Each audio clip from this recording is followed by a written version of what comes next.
Occult Science in Medicine by Franz Hartmann M.D. Dedicated to every student of medicine. That which is looked upon by one generation as the apex of human knowledge is often considered an absurdity by the next, and that which is regarded as a superstition in one century may form the basis of science for the following one. Theophrastus Paracelsus. Preface. Nothing designates the character of people so well as that which they find ridiculous. Goethe. It is a fact not entirely unknown to those who have studied nature that there is a certain law of periodicity according to which forms disappear and the truths which they contained reappear again, embodied in new forms. Seasons go and come, civilizations pass away and grow again, exhibiting the same characteristics possessed by the former. Sciences are lost and rediscovered, and the science of medicine forms no exception to this general rule. Many valuable treasures of the past have been buried in forgetfulness. Many ideas that shone like luminous stars in the sky of ancient medicine have disappeared during the revolution of thought, and begin to rise again on the mental horizon, where they are christened with new names and stared at in surprise as something supposed never to have existed before. Ages of spirituality have preceded the past age of materiality, and other eras of higher spiritual thought are certain to follow. During these preceding ages, many eminently valuable truths were known, which have been lost sight of in modern times. And although the popular science of the present, which deals with the external appearances of physical nature, is undoubtedly greater than that of former times, a study of the ancient books on medicine shows that the sages of former times knew more of the fundamental laws of nature than what is admitted today. There is a great science and a little science, one that flies around the spires of the Temple of Wisdom, another that penetrates into the sanctuary. Both are right in their places, but the one is superficial and popular, the other profound and mysterious. The one makes a great deal of clamor and show, the other is silent and not publicly known. There are progressive and there are conservative scientists. There are those whose genius carries them forward and who dare to explore new realms of knowledge, while the conservative class merely collects what has been produced by others. An explorer must be a scientist, but not every scientist is an explorer. The majority of our modern schools of medicine produce nothing new, but merely deal in goods in whose production they had no share. They resemble the shop of a huckster who knows nothing else but the goods which are in his shop. The shelves are filled with popular theories, fashionable beliefs, patented systems, and occasionally we find an old article that went out of fashion, labeled with a new name and advertised as something new, and the proprietor volubly praises his goods, being as proud of them as if he had made them himself, while he ignores or denounces everything that is not to be found in his shop. But the real lover of truth is not contented to live upon the fruits that have grown in the gardens of others.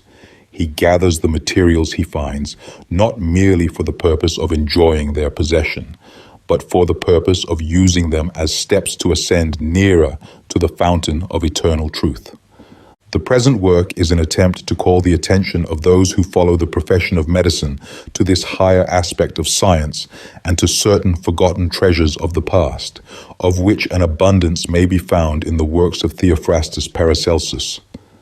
Many of the ideas advanced therein, old as they are, will appear new and strange, for everyone is familiar only with that which is within his own mental horizon and which he is capable of grasping.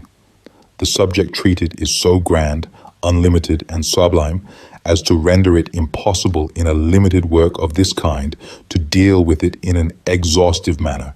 But we hope that what little has been collected in the following pages will be sufficient to indicate the way to the acquisition of that higher mystic science and to a better understanding of the true constitution of man. Introduction. There are two kinds of knowledge: There is a medical science and there is a medical wisdom. To the animal man belongs the animal comprehension, but the understanding of divine mysteries belongs to the Spirit of God in him. Theophrastus Paracelsus, De Fundamento Sapientiae. A great deal has been written in modern books on pathology about the difficulty of defining the word disease. The dictionary calls it lack or absence of ease, pain, uneasiness, distress, trial, trouble. But against either of these definitions, objections may be raised. James Paget says, ease and disease, well and ill, and all their synonyms are relative terms, of which none can be fixed unconditionally. If there could be fixed a standard of health, all deviations from it might be called diseases.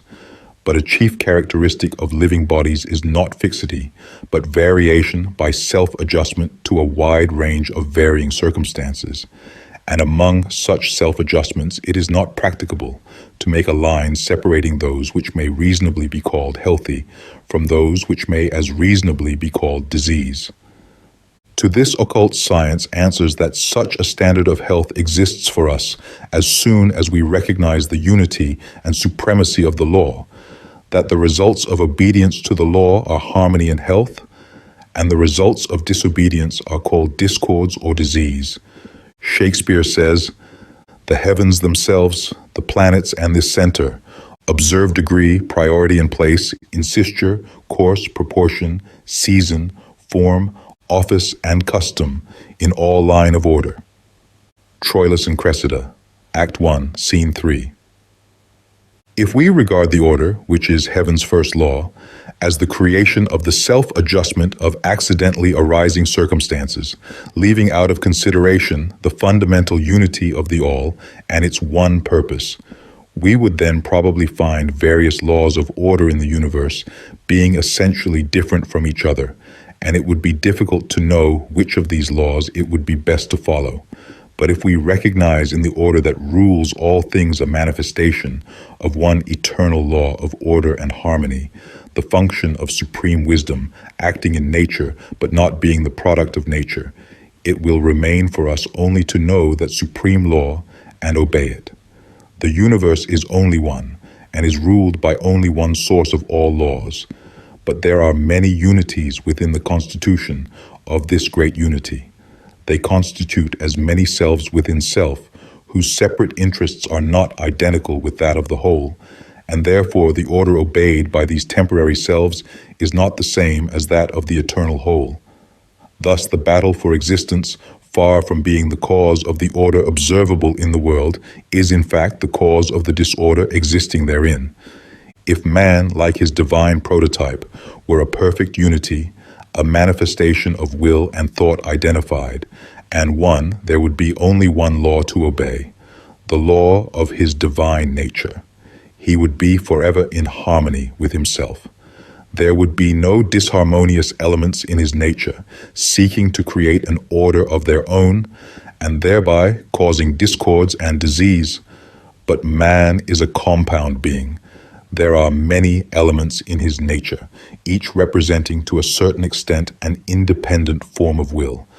And the more one of these modifications of will succeeds in departing from the order that constitutes the whole, and to enact, be it intelligently or instinctively, a will of its own, the greater will be the disharmony which it causes within the whole organism, and the greater will be the disease. A house divided against itself will fall. Disease is the disharmony which follows the disobedience to the law. The restoration consists in restoring the harmony by a return to obedience to the law of order which governs the whole. The key to the cure of diseases is therefore in the understanding of the fundamental law which governs the nature of man, and for this purpose it is necessary that a rational system of medicine should know the constitution of man. Not only that of his physical body, which is merely the lower part of the house wherein he dwells, but the whole physical, astral, and mental constitution of that being called man, which is still the greatest mystery to science, and of which little more than the anatomy, the physiological functions, and the chemical composition of the material organs and substances composing his corporeal form is either known to or taught by our modern academies. Great progress has been made by modern science in investigating all the minor details of the shell which man occupies during his life upon this planet. But as regards the inhabitant of that house, the inner man, who is neither wholly material nor wholly spiritual, the ancient sages knew more about his true nature than is ever dreamed of in our medical schools, and it will be undoubtedly worthwhile to examine their views. Moreover, if the outward body of man is, as they teach, only the outward expression of the qualities and functions of a more interior and invisible human organism, then it appears that many bodily diseases, such as are not caused by direct physical injuries, are the results of disorders existing within that inner organism. And as every true physician should seek to know the causes of diseases and not merely destroy their external effects, such a knowledge of the causal body of man, whose visible image is his phenomenal form, may open a new field for pathology and therapeutics, from which a rich harvest may be gathered for the benefit of mankind. Chapter 1. The Constitution of Man. From times immemorial, the sages have taught that we shall never know immortal truth if we do not discover it within our own selves. Experience has long ago corroborated this theory, for in spite of all progress in scientific researches concerning the nature of man, and which were carried on by means of researches in the external kingdom of nature, the real constitution of man, and that which constitutes his essential being, has not yet been discovered. We know that from the ovum the fetus, from the fetus the child, from the child the body of man becomes developed. We know the order in which these processes take place, but we seem to know nothing about the powers that produce them. Such an alchemical trick of nature as to make a man grow out of a cell in which no man is contained would seem absurd, incredible, and miraculous, and would be believed by nobody if it were not a well-known fact, and being of daily occurrence, it has ceased to appear surprising, so that it appears now strange if anyone wonders how such a thing is possible. Horn says, by a silent, unseen, mysterious process, the fairest flower of the garden springs from a small, insignificant seed. A similar mysterious process takes place in the evolution of the human body. All these processes are evidently the effects of the action of a cause adequate to produce them. To deny this would be identical with affirming the self-evident absurdity that something could grow out of nothing. And the law of logic, furthermore, makes it clear that although a physical cause can produce a physical effect, a living body can only be produced by a living power, an intellectual organism by an intelligent being. Whether or not the animal body of man has evoluted from the lower animal kingdom, or whether certain animals are the products of a perversion and degradation of the nature of man, does not concern us at present. What we know is that no life and intelligence can become manifest in a form unless these powers are contained therein. And we also know that life cannot be created by death, nor can intelligence be created by that which has no intelligence. But if popular science confessedly knows nothing about the origin of the manifestation of life, nothing about what is vaguely termed soul, nothing about the nature and origin of the mind, whose functions are required for the purpose of enabling the brain to investigate such things, nothing about the spirit, and nothing about the higher constitution of man, whose external expression and symbol is his physical body, it will not be inappropriate to apply to other sources for information and hear what the ancient sages taught concerning the principles that go to make up the constitution of man. The first requisite of a rational and perfect system of a medicine is a thorough knowledge of the whole constitution of man, of the whole, and not merely of a part of his nature. The ancient Indian sages compared man to a lotus flower, whose home is the water, the world, whose roots draw their nutriment from the earth, material nature, while it raises its head to the light, the spiritual kingdom. from which it receives the power to unfold the powers latent in its constitution. A great deal has already been said in theosophical literature about the sevenfold constitution of man, but for the sake of completeness we will delineate it again. 1. Rupa, the physical body, the vehicle of all the other principles during life. 2. Prana, life or vital principle. 3. Linga Sharira, the astral body, the ethereal image or counterpart of the physical body, the phantom body. 4. Kama Rupa, the animal soul, the seat of animal desires and passions. In this principle is centered the life of the animal and mortal man. 5. Manas, mind, intelligence, the connecting link between the mortal and immortal man. 6. Buddhi, the spiritual soul, the vehicle of pure universal spirit. 7. Atma, spirit, the radiation of the absolute. For further explanation, see H.P. Blavatsky, Key to Theosophy. Goethe says, "A word comes in very conveniently when a conception is absent." In our material age, the very meaning of terms signifying spiritual powers and conditions has become lost and perverted. God is supposed to mean an unnatural, supernatural being outside of nature.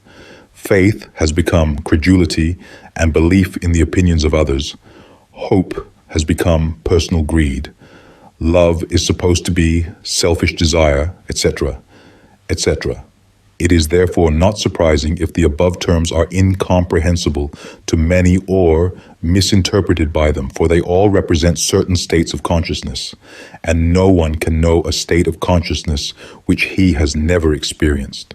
Therein is contained the mystery.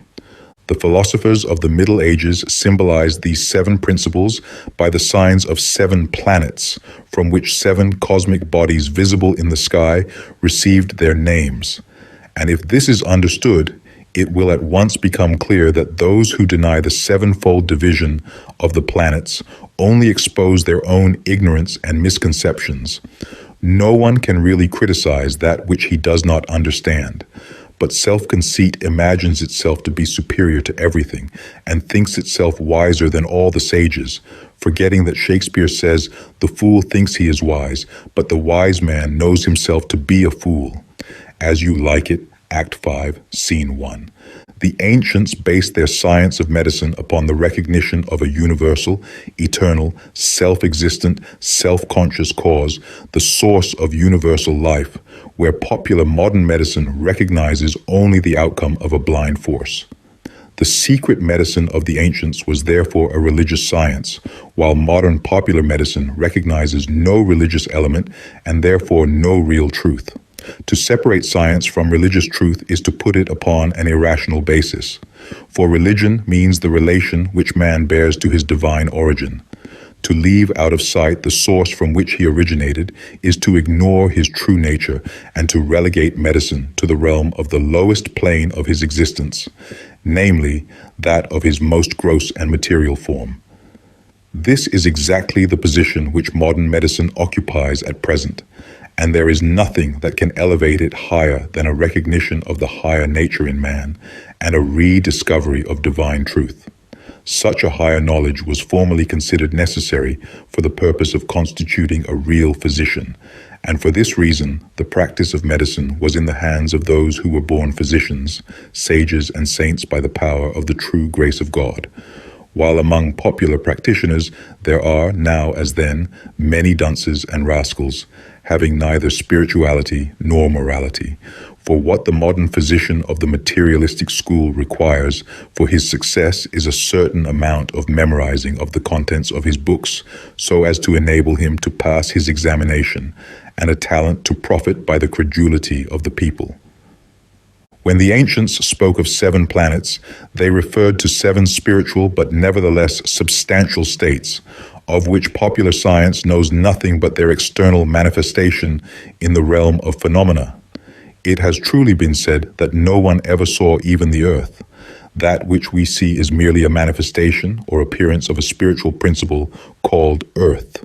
The real essence of matter is beyond the conception of the terrestrial mind. Seen from this point of view, the 7 planets in the constitution of man, as well as in the constitution of nature as a whole, represent the following elements, powers, essences, or forms of existence. 1. Saturn, Prakriti. Matter, the substance and material element in all things in all the 3 kingdoms of nature, the physical, astral, and spiritual plane. It is invisible and known only by means of its manifestation. It is that which gives fixity and solidity. It is substantiality itself. 2. Luna, the moon, Linga, the ethereal or astral body of man, the kingdom of dreams, fancies, illusions, in which exists only the reflection of the true life and light of the sun. It also represents intellectual speculation without wisdom, recognition of truth. And the forms belonging to that kingdom are as changeable as are the opinions of men. 3. Sol, the sun, Prana, life on the physical and spiritual plane, Jiva, the center of the planetary system. It is that which produces the manifestations or activity of life upon every plane of existence. 4. Mars, Kama, the passional, emotional, animal element in man and in nature, the seat of desire and self-will, that which becomes manifest as greed, envy, anger, lust, and selfishness in all its forms, but which is also a source of strength. There are many diseases caused by the excessive or irregular action of powers belonging to this kingdom, when by combining with Saturn they become of a terrestrial nature. 5. Mercury, Manas. The mind, the principle of intelligence manifesting itself as intellectual power in the kingdom of mind, giving in its combination with Saturn rise to earthly thoughts, but in combination with Venus constituting spiritual knowledge. 6.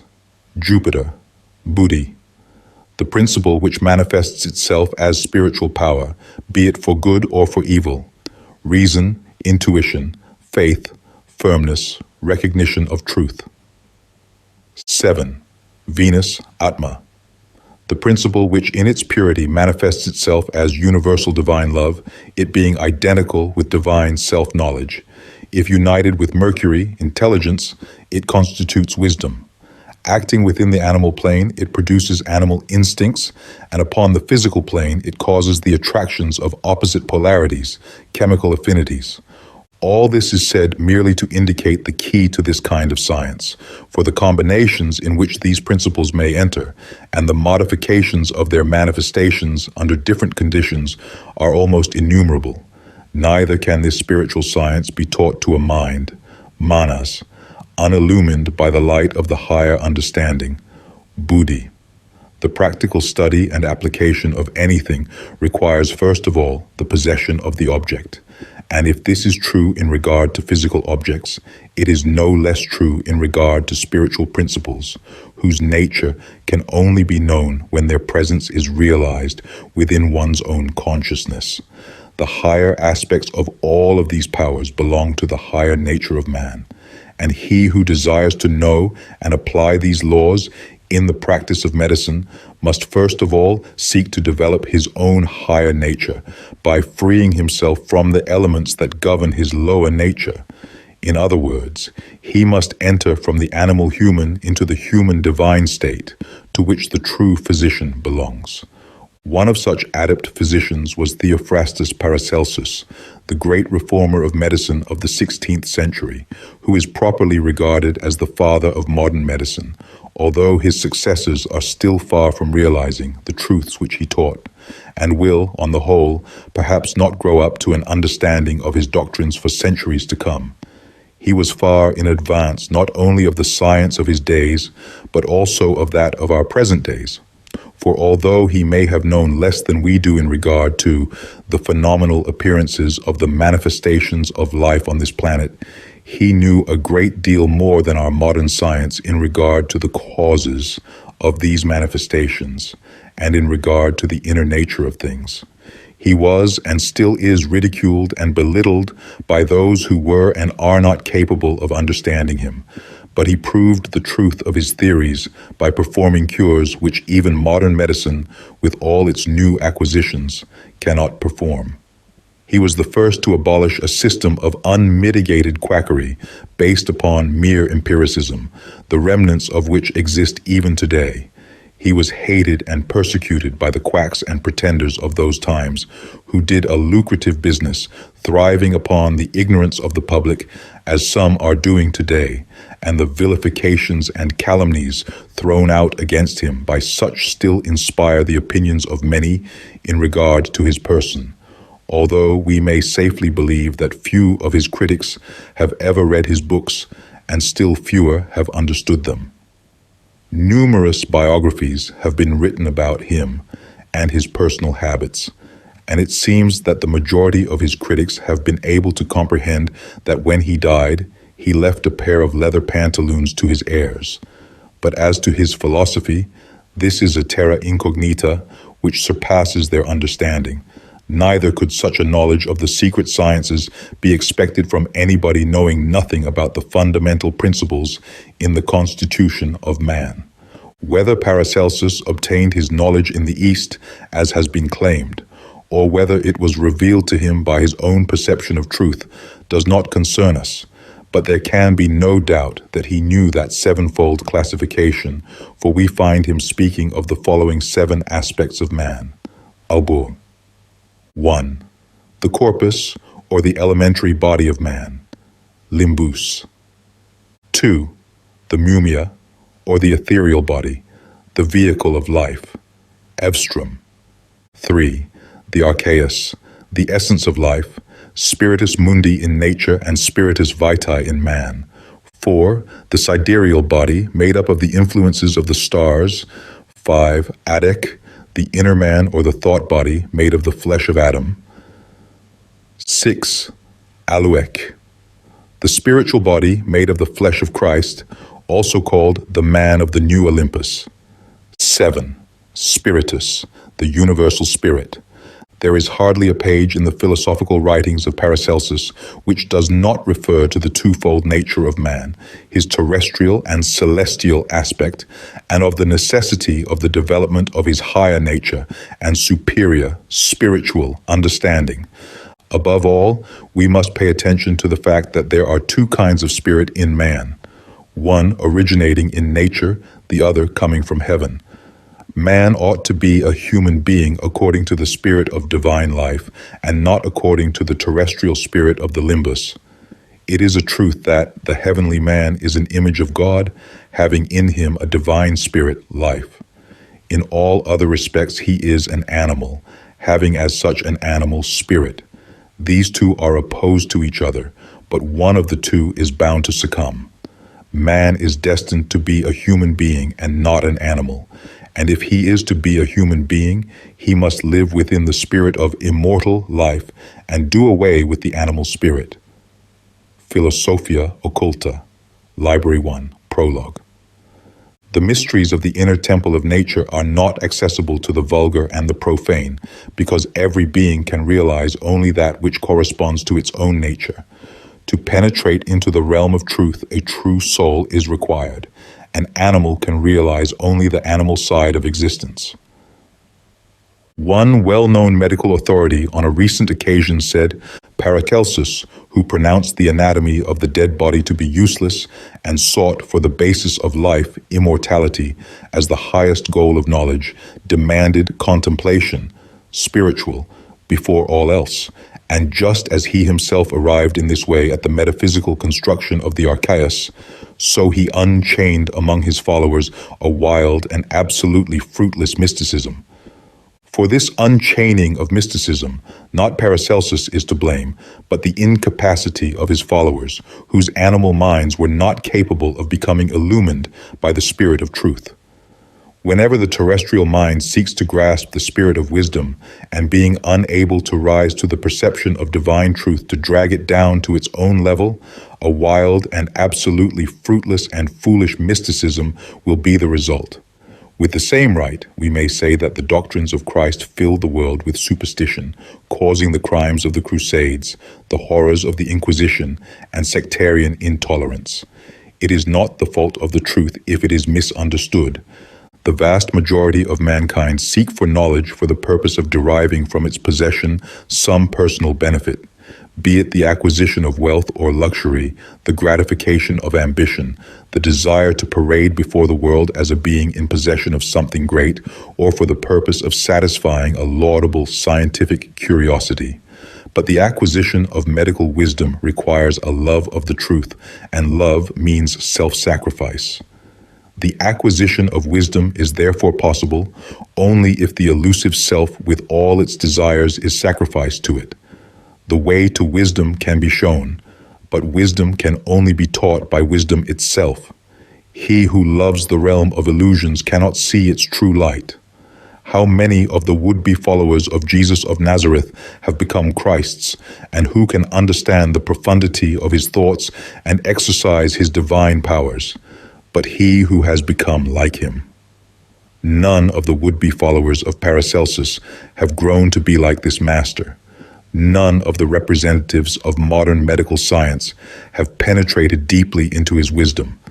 Popular medical science, being based upon the objective observation of phenomena, knows more about the realm of visible nature, Maya, than was known at the time of Paracelsus.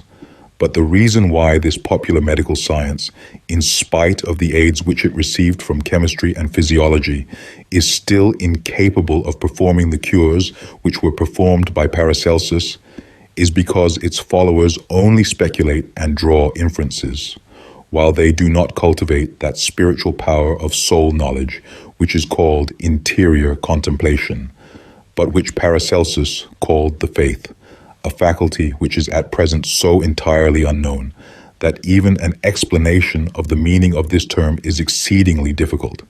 It is a power which belongs neither to the physical, nor to the animal, nor to the intellectual nature in man, but to the spiritual man, Atma Buddhi Manas, to that higher part of his being, which in the vast majority of mankind, however intellectual they may be, has not yet awakened into life, but is still latent, buried in the tomb of materiality, into which the light of divine truth cannot penetrate.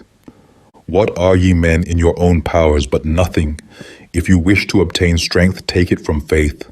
If you have faith as big as a mustard seed, you will be as strong as the spirits, and although you now appear as men, your faith will make your strength and power equal to the spirits, such as were also in Samson.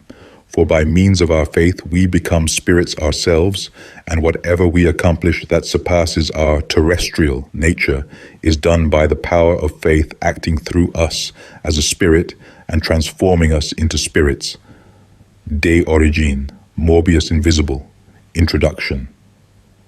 Man, even if he obtains occasionally a glimpse of divine truth, is only too prone to forget it again at the next moment, as the action of his terrestrial mind is stronger in him than that of his spirit. And it seems therefore necessary to be reminded over and over again that the faith of which Paracelsus speaks is not the illusory faith of the brain, the product of speculation, but a power belonging to those few living spirits walking within this sleeping world. As physical powers belong to the physical and terrestrial man, so spiritual powers belong to the spiritual man who must be born before he can know and exercise these powers. As yet, there appear to be few, even among our eminent scientists and successful practitioners, who have become regenerated in the spirit of truth and filled with the light of divine wisdom. And if there are any such, we would ask all the students of medicine to follow their example, and by learning the great art of self-control, to become masters over their own nature and over the nature of others. Humanity is only one, and the realization of this truth will open a new field for the science of medicine in the future. That part of us which lives within the heart of others is our own truest and most profound self. If this self, which lives in the hearts of others, has awakened to its own consciousness, it will realize its own universal existence and its own power to act within those in whom it lives. Thus the physician, having become self-conscious of his own higher nature, will become a savior for all the rest of mankind, not only in regard to their moral evils, but also in regard to their physical ills. For the spirit and soul and body of man do not live separately. They are one organic whole, as is the body of humanity, even though the personalities constituting that body are separated from each other by the illusion of form. Chapter 2. The Four Pillars of Medicine. The pillars upon which the practice of modern medicine rests are 1. A knowledge of the physical body of man, the arrangements of its organs, anatomy, their physiological functions, physiology, and the visible changes which take place in them when a disease becomes manifest, pathology. 2. A certain amount of acquaintance with physical science, chemistry, botany, mineralogy, etc., in fact, with all that embodies a knowledge of the outward relations which the things in this phenomenal world bear to each other and to the body of man, therapeutics. 3. A certain amount of acquaintance with the views and opinions of modern accepted medical authorities, however erroneous they may be. 4. A certain amount of judgment and aptitude to put the acquired theories into practice. All this is very well as far as it goes, but it may be seen at once that all the knowledge required of a modern practitioner refers only to the external plane of existence, the animal body of man and its physical surroundings. As to a science of psychology, to call that which goes by that name as such at present is a misnomer, for there can be no science of the soul as long as the existence of a soul, psyche, is not recognized. The invisible, spiritual, or causal body within the nature of man is entirely ignored by science. And even if any modern physician personally believes in a soul, he will almost without exception consider this subject as belonging exclusively to the Church, and as something with which science has nothing to do.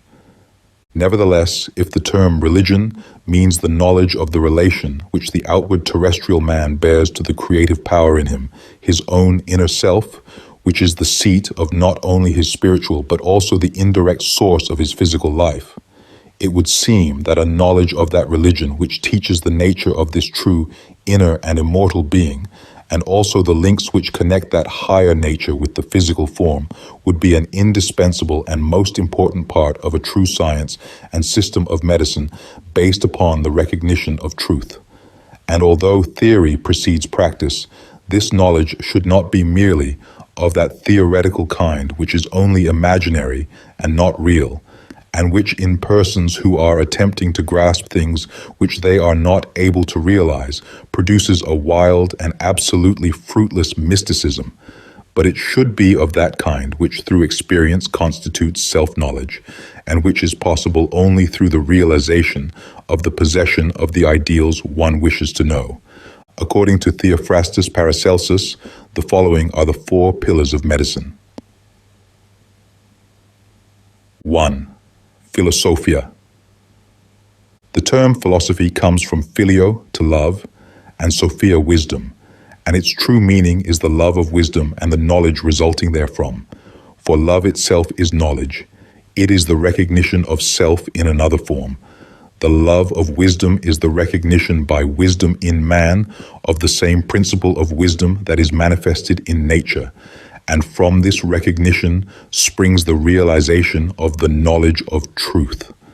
True philosophy is therefore not that thing which at present goes by that name, which consists in wild speculations about the mysteries of nature for the purpose of gratifying scientific curiosity, a system in which there is a great deal of self-love but very little love of the truth, and whose followers, by means of logic and argument, inferences, theories, postulates, hypotheses, inductions, and deductions seek, so to say, to break through the back windows in the temple of truth, or to peep through the keyhole for the purpose of seeing the goddess unveiled.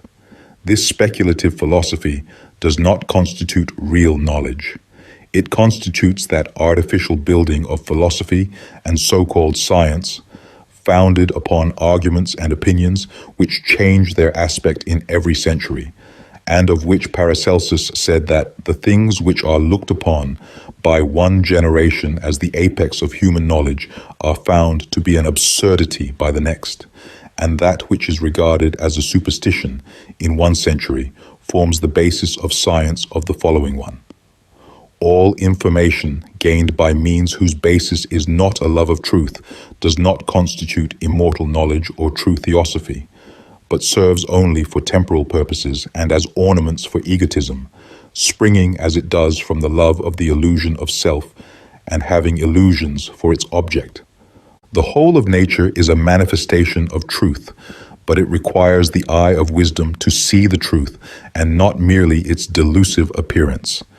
The philosophy of which Paracelsus speaks consists in the power of recognizing the truth in all things independent of any books or authorities, all of which can only serve to show us the way to avoid errors and how to remove the obstacles in our path, but which cannot make us realize that which we do not realize in ourselves.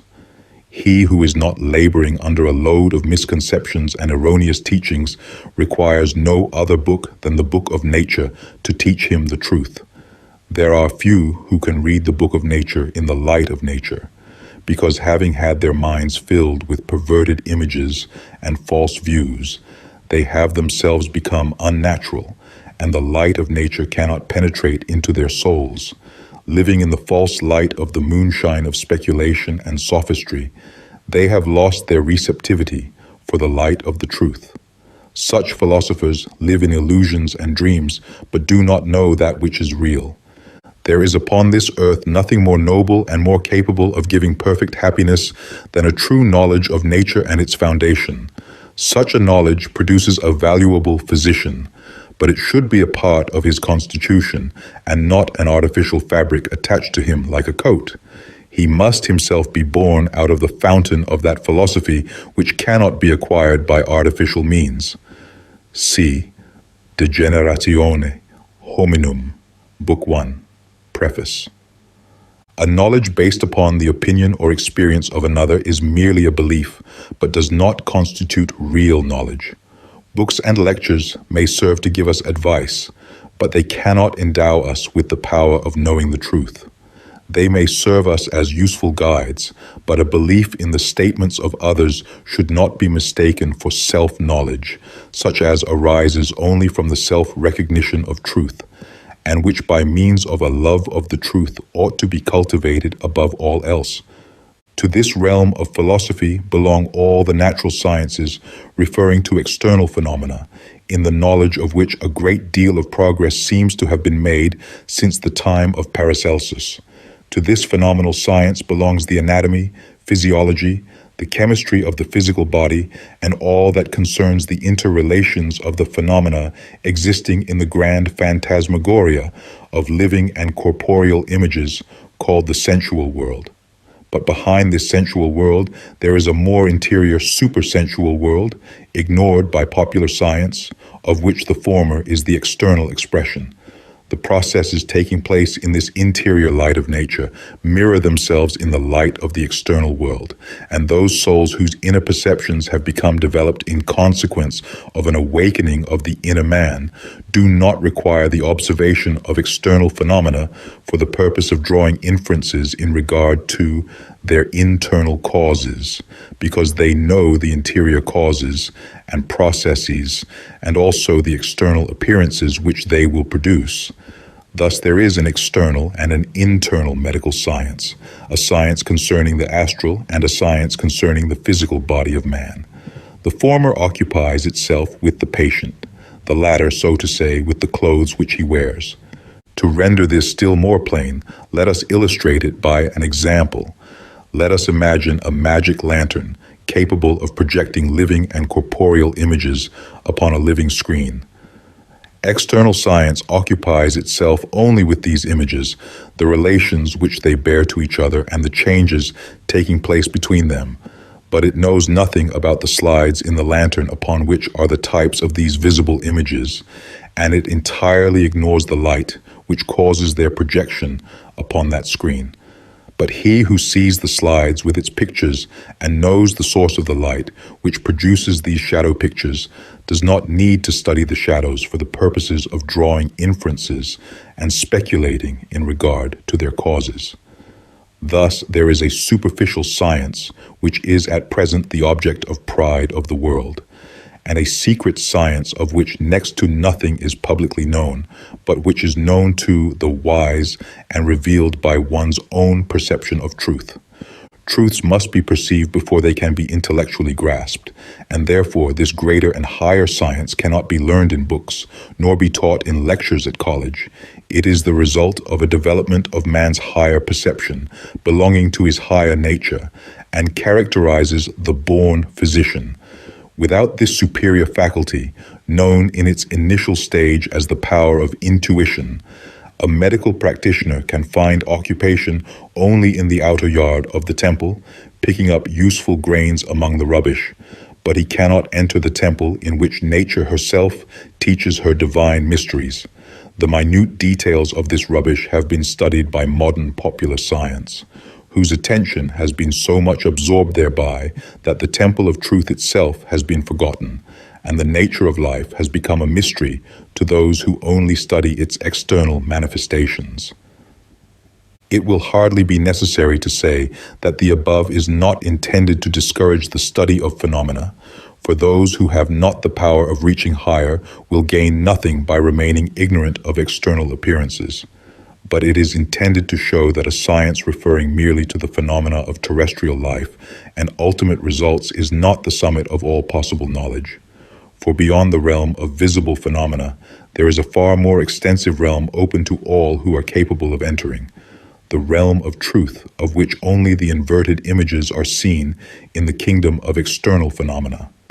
The natural science of the ancient mystics, owing to their deeper penetration into the so-called supersensual realm, was not limited to the world which we see with our bodily eyes, for they recognized 4 worlds or planes of existence within each other, each of them having its own forms of life and inhabitants, namely, A, the physical visible world, being only the reflection of the 3 higher ones. B, the astral world, or the psychic realm. C, the world of mind, or the spiritual realm. D, the divine state, the kingdom of God, or the celestial world. As we perceive the existence of a mineral, vegetable, and animal kingdom upon the sensual plane, so they, by the faculty of the developed inner sight, perceived and described within this world 4 kingdoms, or 4 spiritual, and to us invisible, states of existence, which in their outward manifestation are called earth, water, fire, air. We will show you that we are not the only intelligent beings possessing the world, but that our possessions extend over only 1/4 of it, not that this world were 3 times greater than we know it to be, but there are in it still 3/4 parts which we do not occupy, and their inhabitants are not inferior to us in intelligence. The only thing of which we may be proud is that Christ, the light of divine wisdom, has taken his habitation in us and clothed himself in our form, as he might have chosen another nation, another class of elementals for that purpose. Paracelsus, of the generation of conscious beings in the universal mind. Preface. All this, however, does not strictly belong to the present purpose of this work, and is merely mentioned so as to make room for the conception that nature is far greater than the limits assigned to it by material science, and that, as a certain philosopher said, that which is known is only like a grain of sand on the shore of the ocean of the unknown. 2. Astronomia. Astronomy means the knowledge of the stars, and to the conception of the modern mind, it is the science of celestial bodies, such as are seen at night on the sky. But to the ancient philosophers, all visible things were the symbols and representations of invisible powers, thoughts, and ideas, and the expression astronomy, as used by Paracelsus, is therefore something quite different from the science of the stargazers, and refers to the various states of the mind existing in the macrocosm of nature as well as in the microcosm of man. The very word celestial or heavenly refers to something superior to our grossly material nature, and an idea of what are the stars with which ancient astronomy and astrology deal may be formed by studying the signification of the planets referred to in the previous chapter on the constitution of man. The astronomy of Paracelsus, therefore, does not deal with corporeal, material, visible, cosmic bodies, but with virtutes, virtues, or powers, and semina, germs, or essences, all of which are spiritual and substantial, because a power without substance is inconceivable. Power and substance, matter and force, being convertible terms, states of one unity, divided only in our conception of the modes of its manifestation. A star, in fact, means a state, and a fixed star, a fixed state of a power in nature, or as it is called in Sanskrit, a tattva, which means a state of that or being, and as all being is a manifestation of life or consciousness, the stars are certain states of that universal life or all consciousness, in other words, states of the mind. You should know that the constellations of the planets and stars on the sky, with all the firmament, do not cause the growth of our body, our color, appearance, or behavior, and have nothing to do with our virtues and qualities. Such an idea is ridiculous. The motion of Saturn interferes with nobody's life and makes it neither longer nor shorter, and even if there had never been a planet called Saturn on the sky, there would be people born having Saturnine natures.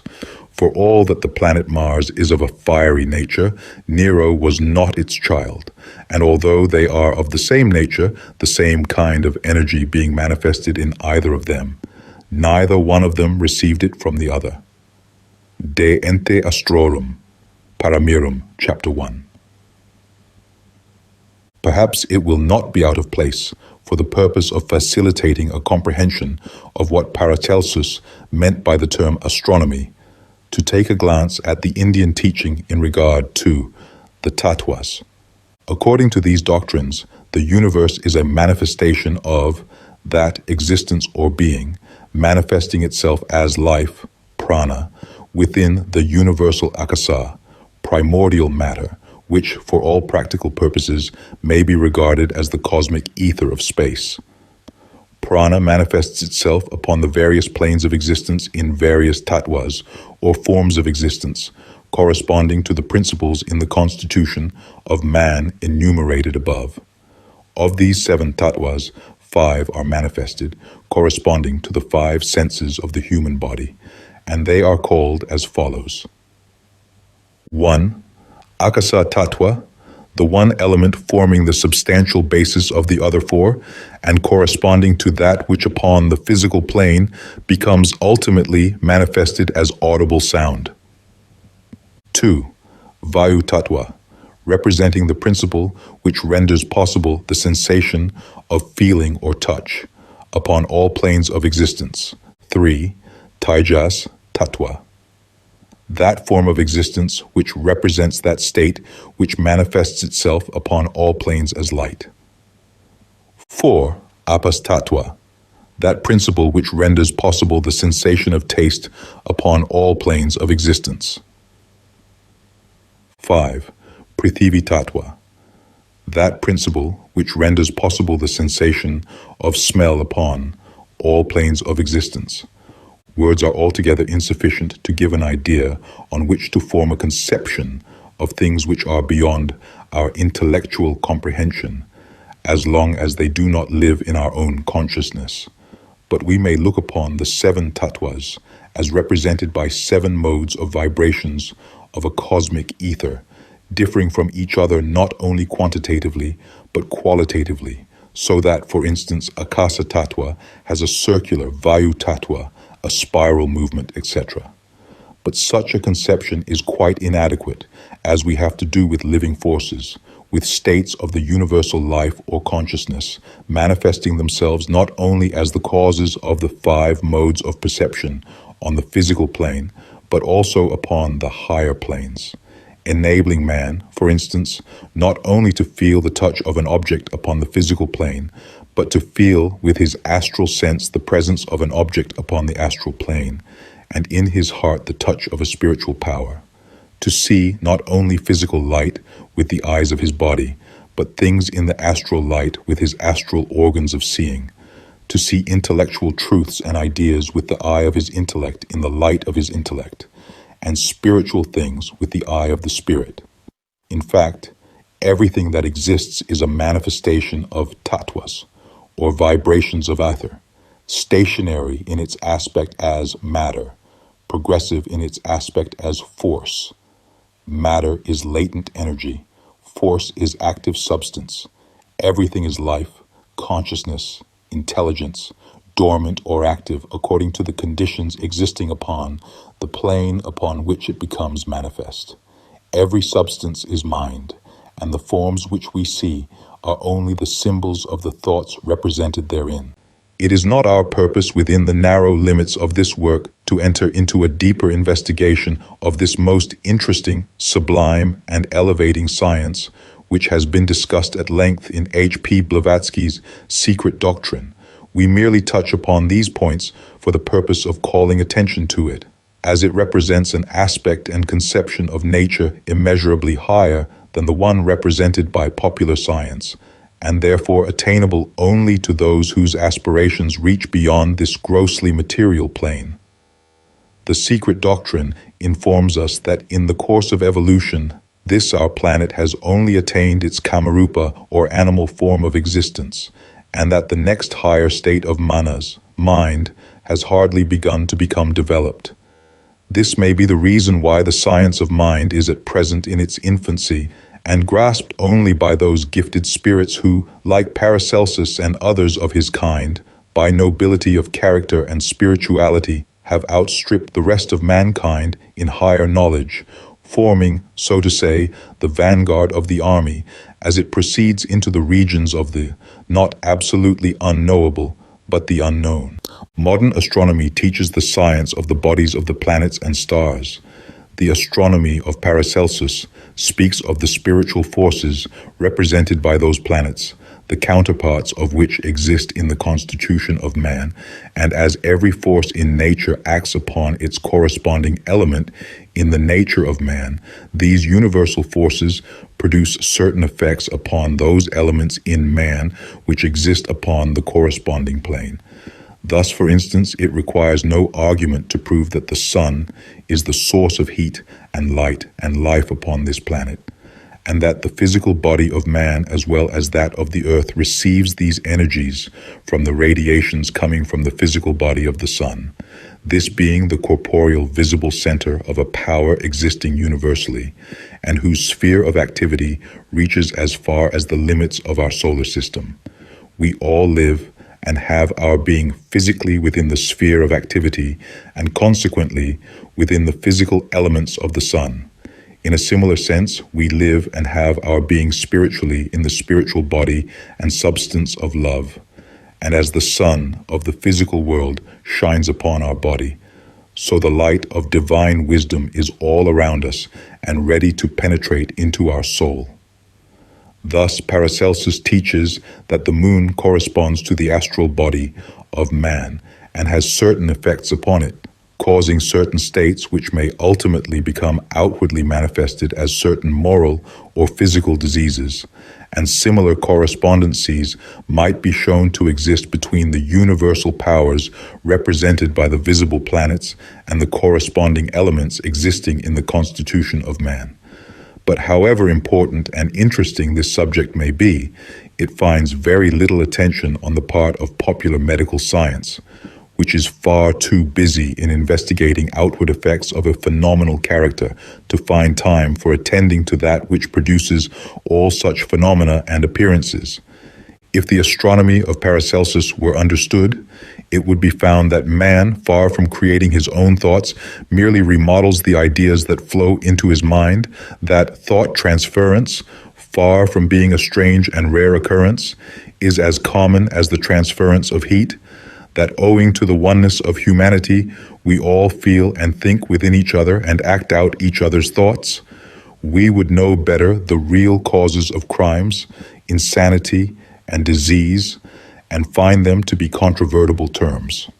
We might then perhaps also modify our views regarding the supposed free will and the amount of responsibility of man, and know that the power of will is not a myth, and witchcraft and sorcery no more impossible than the magic action of true love.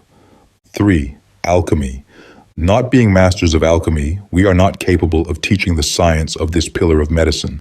Neither could any information in regard to the way in which certain mysterious powers are used be of any service to those who, not having developed these powers, are not in possession of them. The following remarks are therefore rather intended to show what alchemy is not, than to show what it is. For like every term symbolizing a spiritual truth, which ever fell into the hands of the vulgar, so this term has been besmirched with mud and prostituted openly in the marketplace, so as to be now almost beyond recognition. The ancient alchemists used a mysterious language when speaking about mysterious things, nor could any modern alchemist express in plain language things for which our language has no words and common minds no conception. Children often speak more wisely than they know. Sages know what they speak, but the half-learned speak without knowing. The child receiving gifts from its parents on Christmas Eve believes that the Christ has sent these presents, but the grown-up and clever boy becomes skeptical and laughs at that story. In that opinion, he may now continue all his life, or he may become still more clever and find that the Christ is divine love, from which the love of his parents originated, inducing them to bestow gifts, and that the story which he believed when a child was true after all. In the same sense, alchemy is either a truth or a superstition. It merely depends on the definition we give to this term. Professor Justus von Liebig says alchemy was never anything different from chemistry, and to this we agree insofar as both deal with substantial things, having certain affinities, and not with anything existing outside of nature.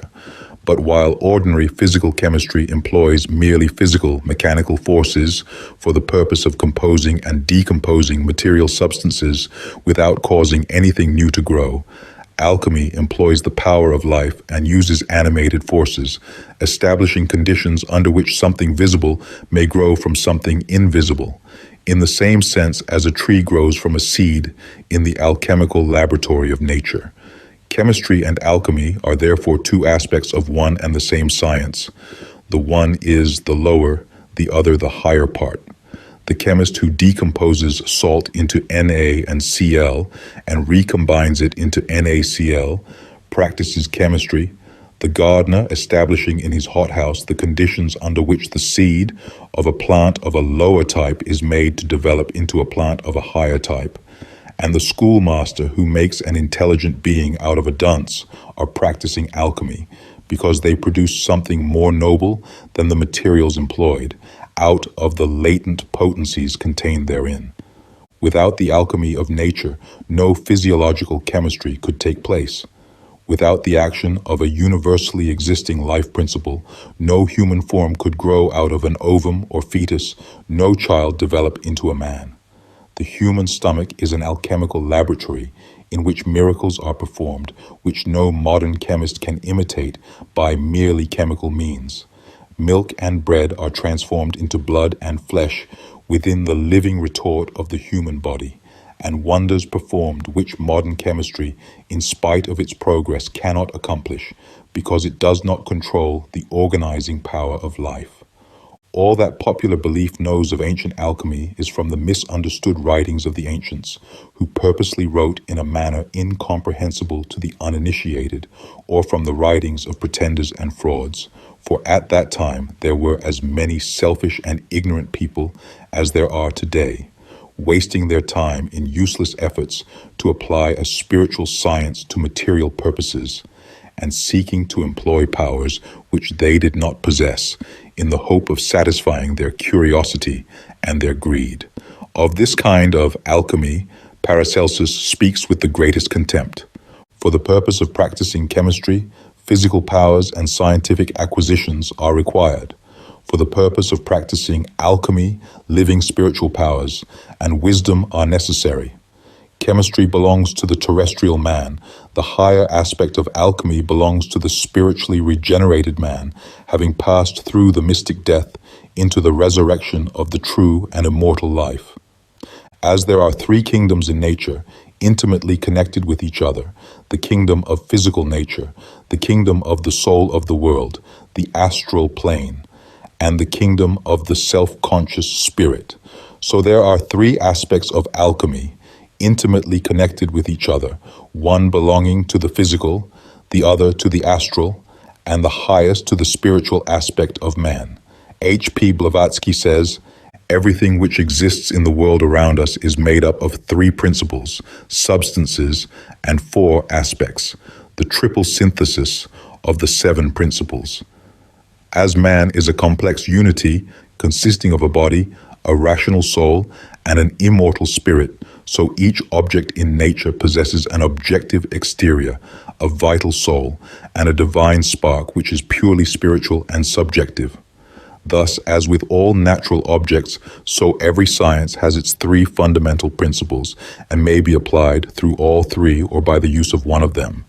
These three states of existence in the universe were called by the ancient alchemists the three substances and symbolized as salt, sulfur, and mercury.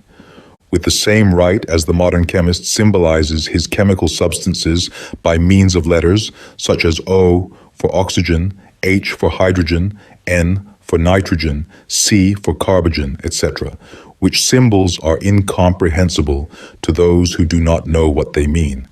The ancient alchemists expressed the nature of spiritual essences, powers, and principles with which they dealt by certain alchemical signs, such as for salt, or the substantial principle in all things, for sulfur, or the energies contained therein, and for mercury, or the principle of intelligence latent in everything, whether manifested or not, but the living essences or states in the universe which become manifested upon these three planes, they symbolized by the signs of the planets, as has already been specified above. These principles are eternal, but their manifestations differ according to the plane upon which they become manifest. Thus, for instance, love is eternal, manifesting itself in the kingdom of God as divine self-consciousness, upon the astral plane as affection, desire, and passion, upon the physical plane as gravitation, attraction, chemical affinity, etc. The power is always the same, but its action appears different under different conditions. Above all, a physician should know that man exists in three substances. That of which he is made has three aspects. Those three make up the whole man, and they are the man himself, and he is they. And out of these three substances he receives all his good and evil concerning his physical body. Thus each thing exists in these three substances, and the three together constitute a body, and there is nothing added to it but the life. If you can see these true substances, you then have the eye by means of which a physician ought to be able to see. To see the exterior only is in the power of everybody, but to see within the interior and discover what is hidden is an art that belongs to the physician. Paramirum. Those who have thus far followed our line of reasoning will now be ready to acknowledge that an understanding of this superior science, the acquisition of whose knowledge requires a lifetime spent by a superior mind, and whose practice involves the evolution of superior faculties, is not to be obtained by a few hours' perusal of a book on alchemy, and that only those who are practical alchemists are entitled to judge it. Alchemy, far from being an exploded humbug, is in fact the noblest object for which all humanity and civilization strives. It is the realization of the highest ideal, a feat which cannot be accomplished by anything less than that ideal itself. H.P. Blavatsky says, "When there appeared on earth men endowed with a superior intelligence, they allowed this supreme power, the divine spark, to have full and uncontrolled action, and from it they learnt their first lessons. All that they had to do was to imitate it. but in order to reproduce the same effects by an effort of individual will, they were obliged to develop in their human constitution a creative power called Kriya Sakti in occult phraseology. We should be extremely happy to make the acquaintance of a modern man of science who obeys divine law to such an extent as to let the power of God, the Holy Ghost, have full control over his thoughts, will, and desires. Such a person, without selfish desires, without ambition or vanity, without any greed for money or fame, acting as an instrument of divine love, would be a rare specimen of humanity. But unfortunately, such a saint and sage will hardly be found in our present generation, for 1,000 links tie the human animal to the region of his desires. And how could he who is bound by 1,000 chains to the moon employ the energy of the sun, whose influence he will not permit to enter his nature, and which therefore cannot nourish his body and grow into a power in him? Gold and silver may form an alloy, but they never become identical with each other. Thus their spiritual representatives, divine wisdom and the carnal intellect, will never be one and the same, although the light of wisdom will throw its reflection upon the terrestrial mind. As stated before, there are 3 aspects of alchemy. Terrestrial alchemy. This in its lower aspect includes the whole science of chemistry with all the discoveries that may be made in the future.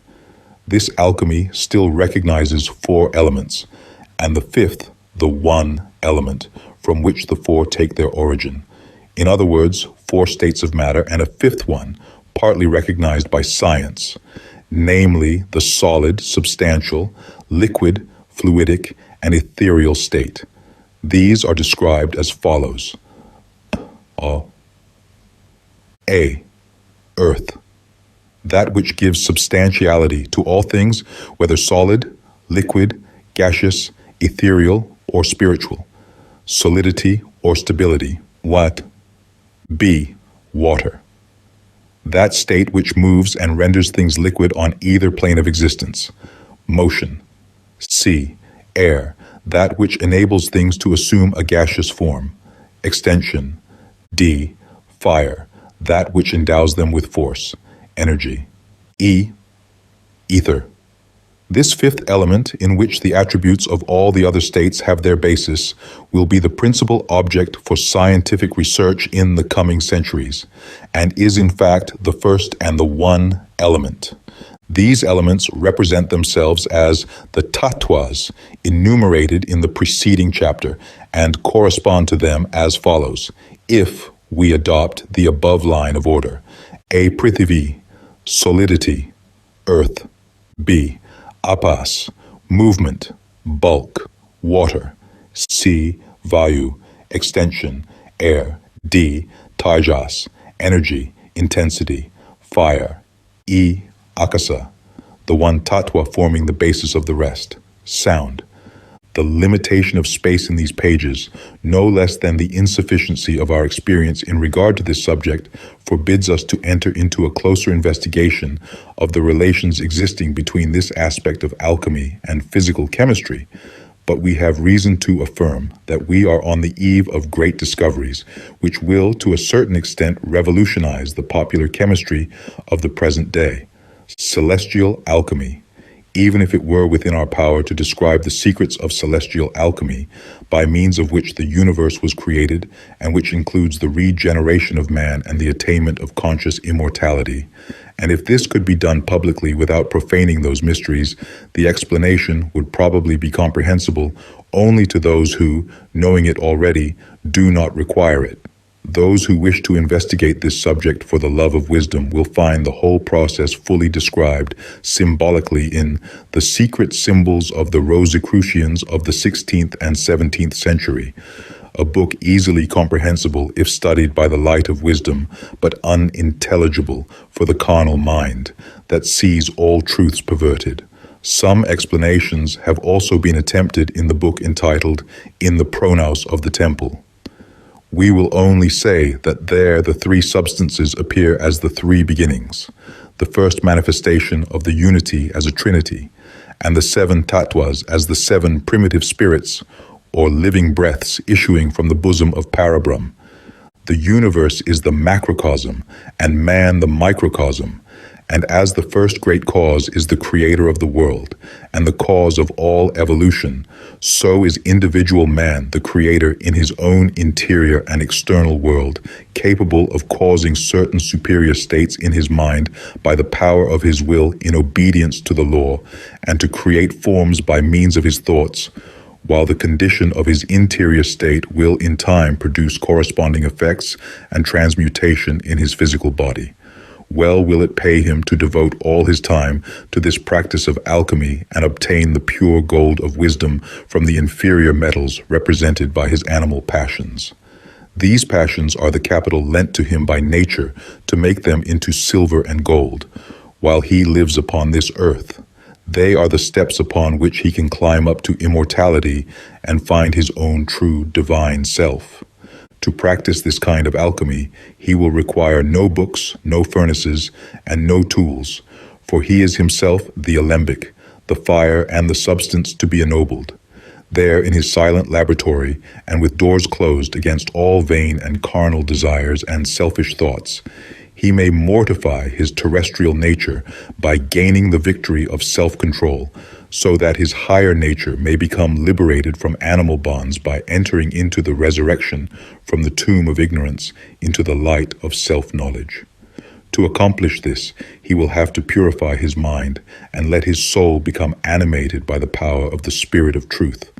That which is inert in him must become sublimated in the fire of divine love, so as to rise to heaven in the shape of holy aspirations, while the smoke of sophistry, dogmatism, false science, and self-righteousness must be permitted to pass out through the chimney to return no more. In this way will he be able to find the way of combining mercury with antimony, regulus, and thus to make it into substantial gold that will last through eternity. The above will be sufficient to give a hint in regard to the character of alchemy and its relation to chemistry. Between these two aspects there is a third one, namely, what may be called astral alchemy, the alchemy of the astral plane. As the lower alchemy requires for its practice the faculties of the physical body, and the celestial alchemy, the energy of the spirit having become a power in the body of man. So the practice of alchemy in dealing with that which belongs to the astral plane requires the evolution of consciousness and perception in the astral organism of man. For in the majority of those who live on the physical plane, the astral form is as unconscious of its surroundings upon the plane to which it belongs, and as ignorant of their nature, as a babe is ignorant of the meanings of things in this world. It is, however, not our purpose to enter into this subject, as this would bring us into the almost inexhaustible realm of spiritism, hypnotism, witchcraft, and sorcery, all of which things are superstitions if believed in by those who know nothing about their laws, but realities for those who know the laws by which such phenomena take place. The key to the understanding of these phenomena is in the realization of the truth that the universe is a manifestation of power upon the three planes of existence. The spiritual plane has its 7 states of existence, representing self-conscious intelligent powers, thrones and dominions, angels and archangels, all of these being manifestations of the primordial cause called God. The physical plane has its 7 states of existence, represented as powers in which consciousness is still latent. In the middle region, the astral plane, we also find again 7 states of existence in the form of living forces attaining consciousness in the organization of man. There, the 7 planets manifest themselves either for good or for evil according to the nature of the person in whom they become manifest. Thus, for instance, that universal element which is symbolized as Venus will become manifested in man as universal love or as selfishness according to his condition. If Venus rules his Mars, he will have self-control, but if his Mars rules his love, he will give way to his lusts. If the element of Saturn in him rules his moon, his intelligence will be of a terrestrial nature belonging to the spirit of the earth. But if his intelligence is master over his earthly elements, he will be capable of high aspirations. If the element of Mercury rules his Jupiter, he will employ his intellect for the purpose of satisfying his greed, but if Jupiter is the master of his Mercury, he will be of a noble character.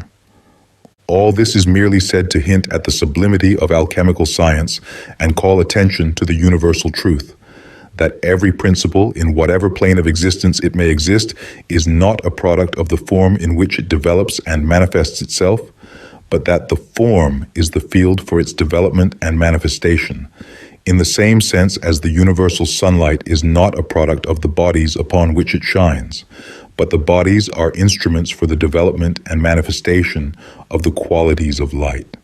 Thus, the life, consciousness, will, virtue, passion, or any other spiritual, emotional, or physical state of a man is not the product of his form, but a manifestation of a universal life principle becoming manifested in him according to the conditions presented by his constitution. Life is only one, manifesting itself in animals as animal life, in plants as vegetable life, etc. Consciousness is only one, manifesting itself as true self-consciousness in spiritual beings and as instincts in the lower animal kingdom. Love is only one and universal. Otherwise, it could not manifest everywhere the same qualities. It does not belong to one individual or one country. It is born in heaven, but it becomes manifest upon the earth in men, animals, plants, and minerals under different aspects according to the conditions which it finds. Everything is a manifestation of one primordial unity, revealing itself in a threefold aspect. Man himself is nothing more than a manifestation of the universal power that called him into existence and built up his bodily form. He is not his body nor his mind, but the expression upon a lower plane of a higher individual state of being, one of the letters that constitute the great alphabet of humanity, being continually deluded by the illusion caused by the apparent isolation of his form and its separation from other forms of existence. He imagines himself to be something essentially separated from other beings, and thus he forgets his own universal nature. Only when man begins to realize what he himself in reality is, can he begin to attain real knowledge in regard to three kingdoms of nature. The object of science is said to be the recognition of truth, but it is also self-evident that no true science can exist as long as the truth is not recognized and even rejected, for nothing less than by the power of truth in man can the truth be known. No man can have self-knowledge of anything which is not within himself. It will be clear that this subject is so vast as to render it impossible in a work of this kind to do more than merely skim over the surface, and 1,000 things have to remain unsaid which ought to be explained. But it is not our purpose to enter into the details of the science of the astronomy of life or the chemistry of life, or to discuss at length the highest problems of occult philosophy. The object of the present work is merely to remove existing misconceptions and to throw out seeds, which, if they fall upon a fruitful ground, will grow and bear fruits, such as ripen not in the outer shell of nature, but within her inner temple, in the higher regions of thought. 4. The virtue of the physician. Virtue means power. It is said to be derived from ver, man, and means manly power, efficacy, strength. Man being somewhat more than a physical body or an animal, it means a superior, spiritual, substantial power, such as becomes manifested as nobility of character, purity of heart, clearness of mind, strength of will, firmness of decision, quickness of perception, penetration of thought, benevolence, kindness, honesty, truthfulness, unselfishness, modesty. This virtue is something infinitely superior to the common virtuosity, which consists in an outward appearing of being virtuous and pious for fear of exposure and dread of criticism, and it is also infinitely superior to what is called morality by the moralists, a thing praised as the highest attainable object, but being in fact nothing more than a conforming to certain customs and views. There is not necessarily any self-sacrifice in practicing morals, but it is more often a means for gratifying one's vanity. The word moral comes from mores, manners. What is according to the manners and customs in one country, and therefore regarded as moral there, is immoral in another place where different manners exist. A morality without spirituality is of no real value. The same may be said of ethics, derived from ethos, custom, and which seems to be one of the terms that have been invented for the purpose of creating confusion and avoiding calling spiritual things by their right names. The virtue which, according to Paracelsus, is the fourth pillar of the temple of medicine, has nothing to do with shams. It means the power resulting from being a man in the true sense of this term, and being in possession of not merely the theories regarding the treatment of disease, but of the power to cure them oneself. There are at present thousands of medical practitioners whose only merit is and ever will be that they have succeeded in passing an examination and obtaining the title M.D.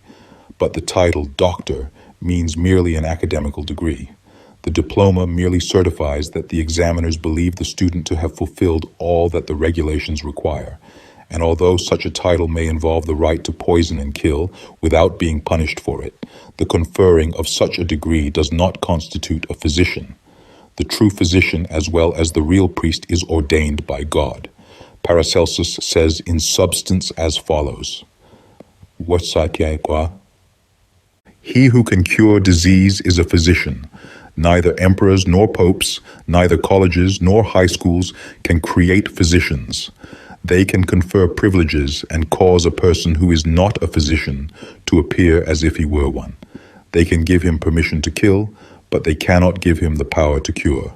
They cannot make him a real physician if he has not already been ordained by God.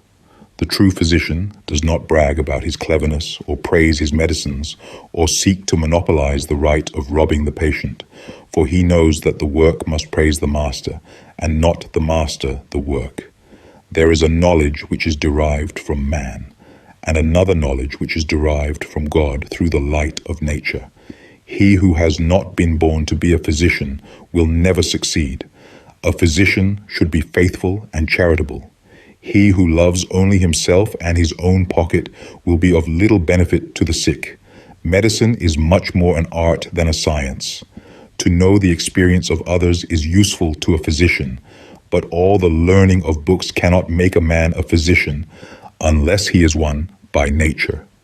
Medical wisdom is only given by God. Paragranum.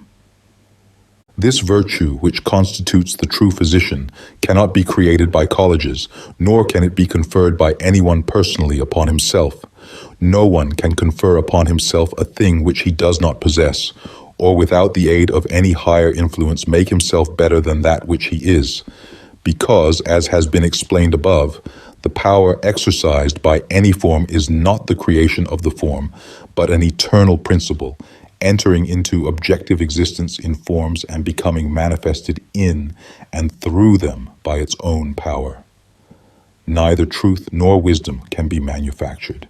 They exist independently of all opinions, observations, speculation, and logic.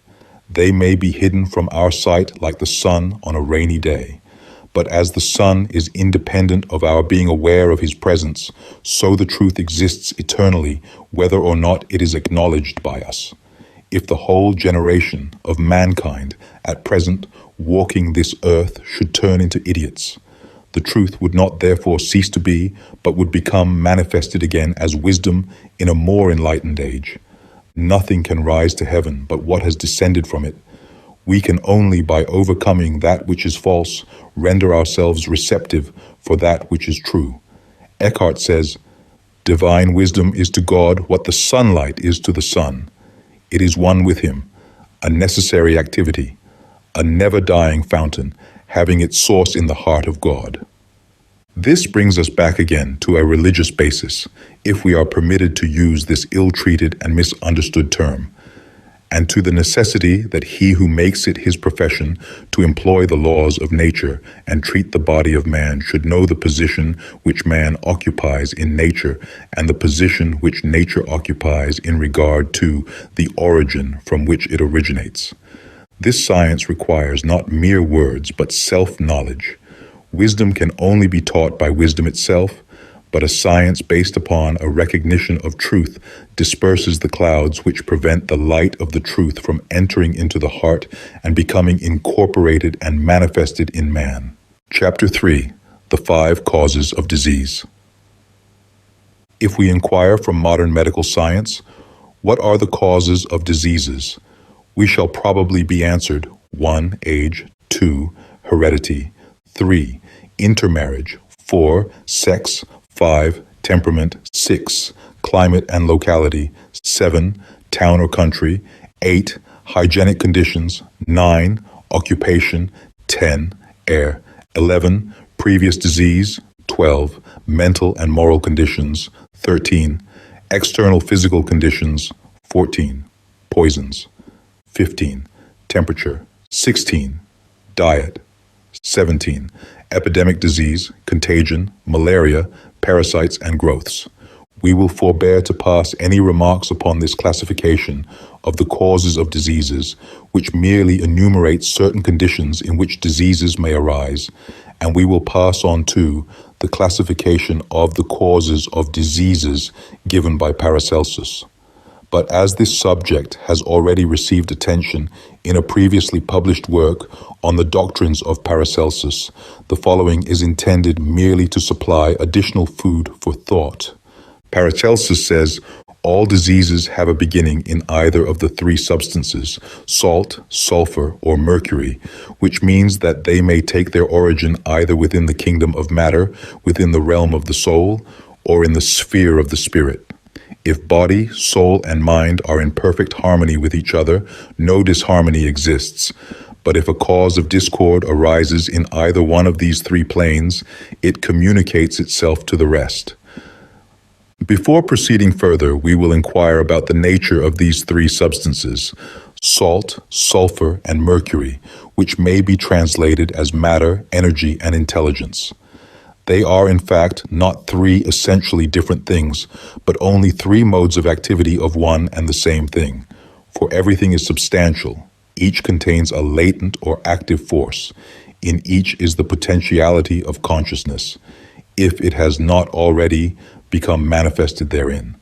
Everything exists, therefore, by reason of these 3 substances, and if we, for the sake of forming some idea of their nature, look at the world as a manifestation of electricity, which must necessarily be substantial, as there could be no force without substance, we may compare them as follows: salt to electric resistance, sulfur to the tension of electromotive force, mercury to the intensity of the current.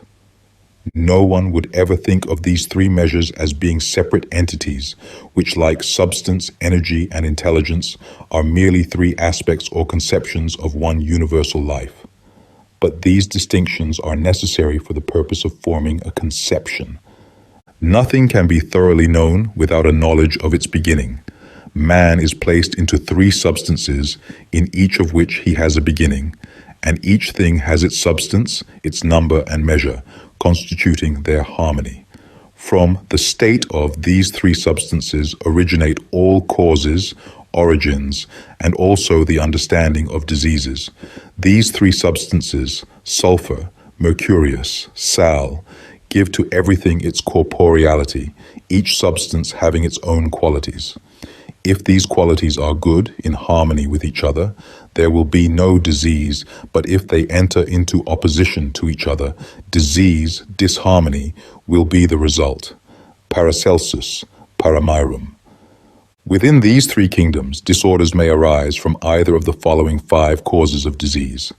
1. From the eons astrale, namely from surrounding conditions in external nature. 2. From the eons veneni, meaning from poisons and impurities. 3. From the eons naturae, including causes inherited from the parents. 4. From the eons spirituale, especially those caused by an evil will or morbid imagination. 5. From the ens DEI, to which belong the ills arising from evil.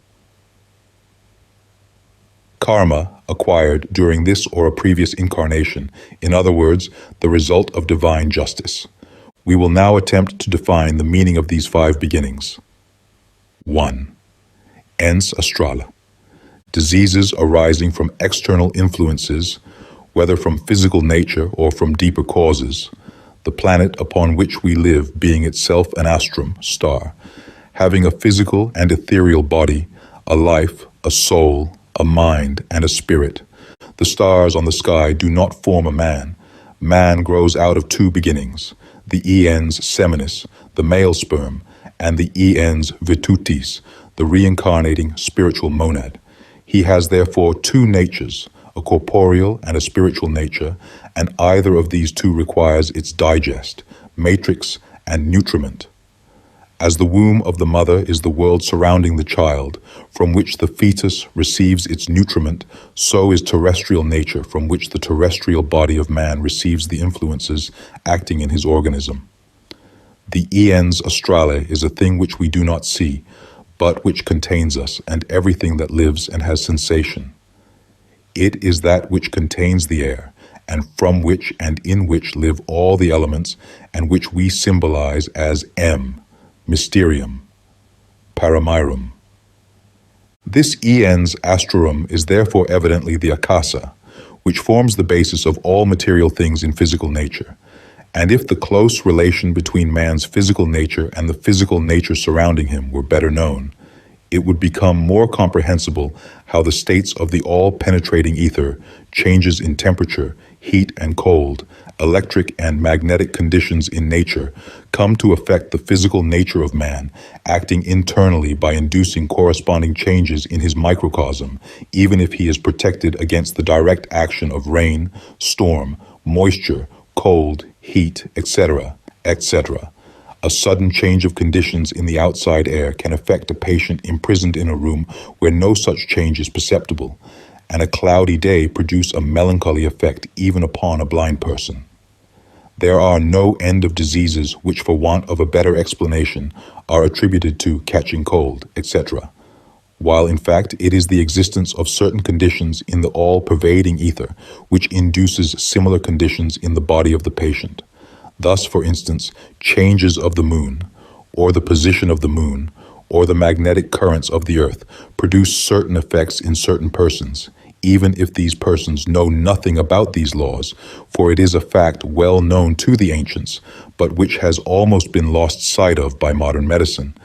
That man, apart from the order in which his organs are arranged, is essentially a counterpart of nature, an image of the world on a smaller scale, a microcosm within the macrocosm.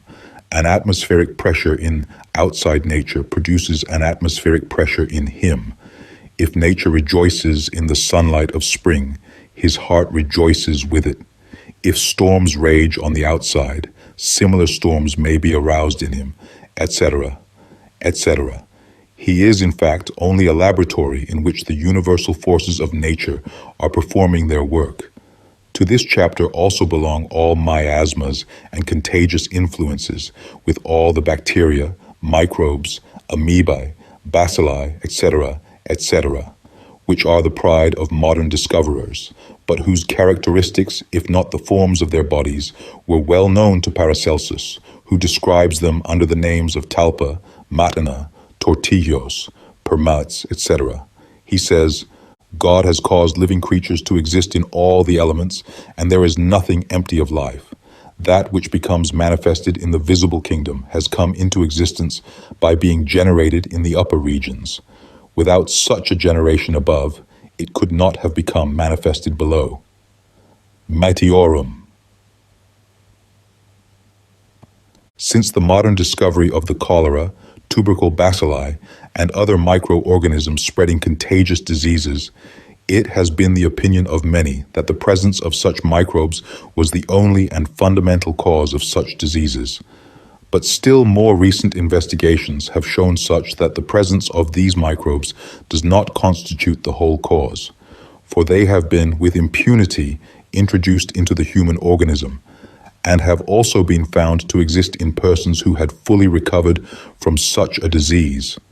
This surely shows that there must be an influence causing the microbes to come into existence, after which they can spread and multiply if the conditions are favorable. And the fundamental cause of such epidemics is therefore not the presence of the microbes, this being merely a symptom, but the influences which cause them to come into existence, producing states of which the bodies of these organisms are a product and expression, and which appears to proceed from causes situated deeper than visible physical nature, if we do not mistake the form for the spirit, of which the form is the symbol. Human science knows how to philosophize about the things that come within its external observation, but wisdom shows what is contained in the prima materia, which is a greater and higher knowledge than that of the ultima materia, the physical plane. Meteorum. This higher region, from which such injurious influences originate, causing the growth of miasmas and microbes, is the astral plane, or the soul of the world. And as the evil states in the soul of the world are caused by the evil states of the human mind, it becomes comprehensible how epidemic diseases, pestilence, and plague, no less than wars, are the ultimate results of disharmonies and depraved spiritual states in the soul of humanity. The greatest truth, if seen through a perverted mind, appears distorted as a caricature and superstition. It can be seen in its own light only if properly understood. The astral plane is the plane of desires, emotions, and passions. That is to say, the plane of those influences, forms of the universal will, which become manifested as desires, emotions, and passions in the animal organism.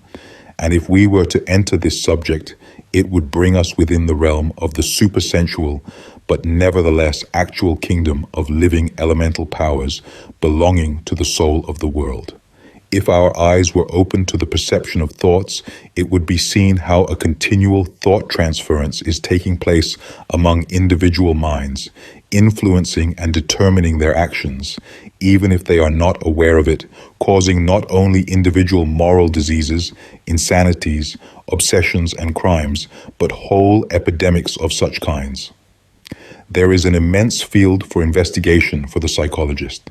Not for that kind of psychologists who imagine that insanity is under all circumstances a disturbance of the functions of the brain from physical causes, but for those who can realize that the functions of the brain may be disturbed by the disordered action of the mind. For although in many cases of brain disease it is as difficult to determine whether the disorder of the mind or that of the brain existed first, as it would be to answer the question which existed first, the hen or the egg. Nevertheless, a lesion of the tissues of the brain does not take place without a cause, and this cause in the majority of such cases comes from the sphere of the emotions and thoughts. If there is no mind, there can be no mental disease. If mind is something, even if it were, as some imagine, the product of the physiological function of the brain, it must be something substantial, and being something substantial, it is able to produce substantial effects. Moreover, its actions show a certain order and harmony, which go to prove that mind has an organization. If this order and harmony be disturbed, discord, disease, insanity will be the result. Without the presence of mind, nothing would come into existence.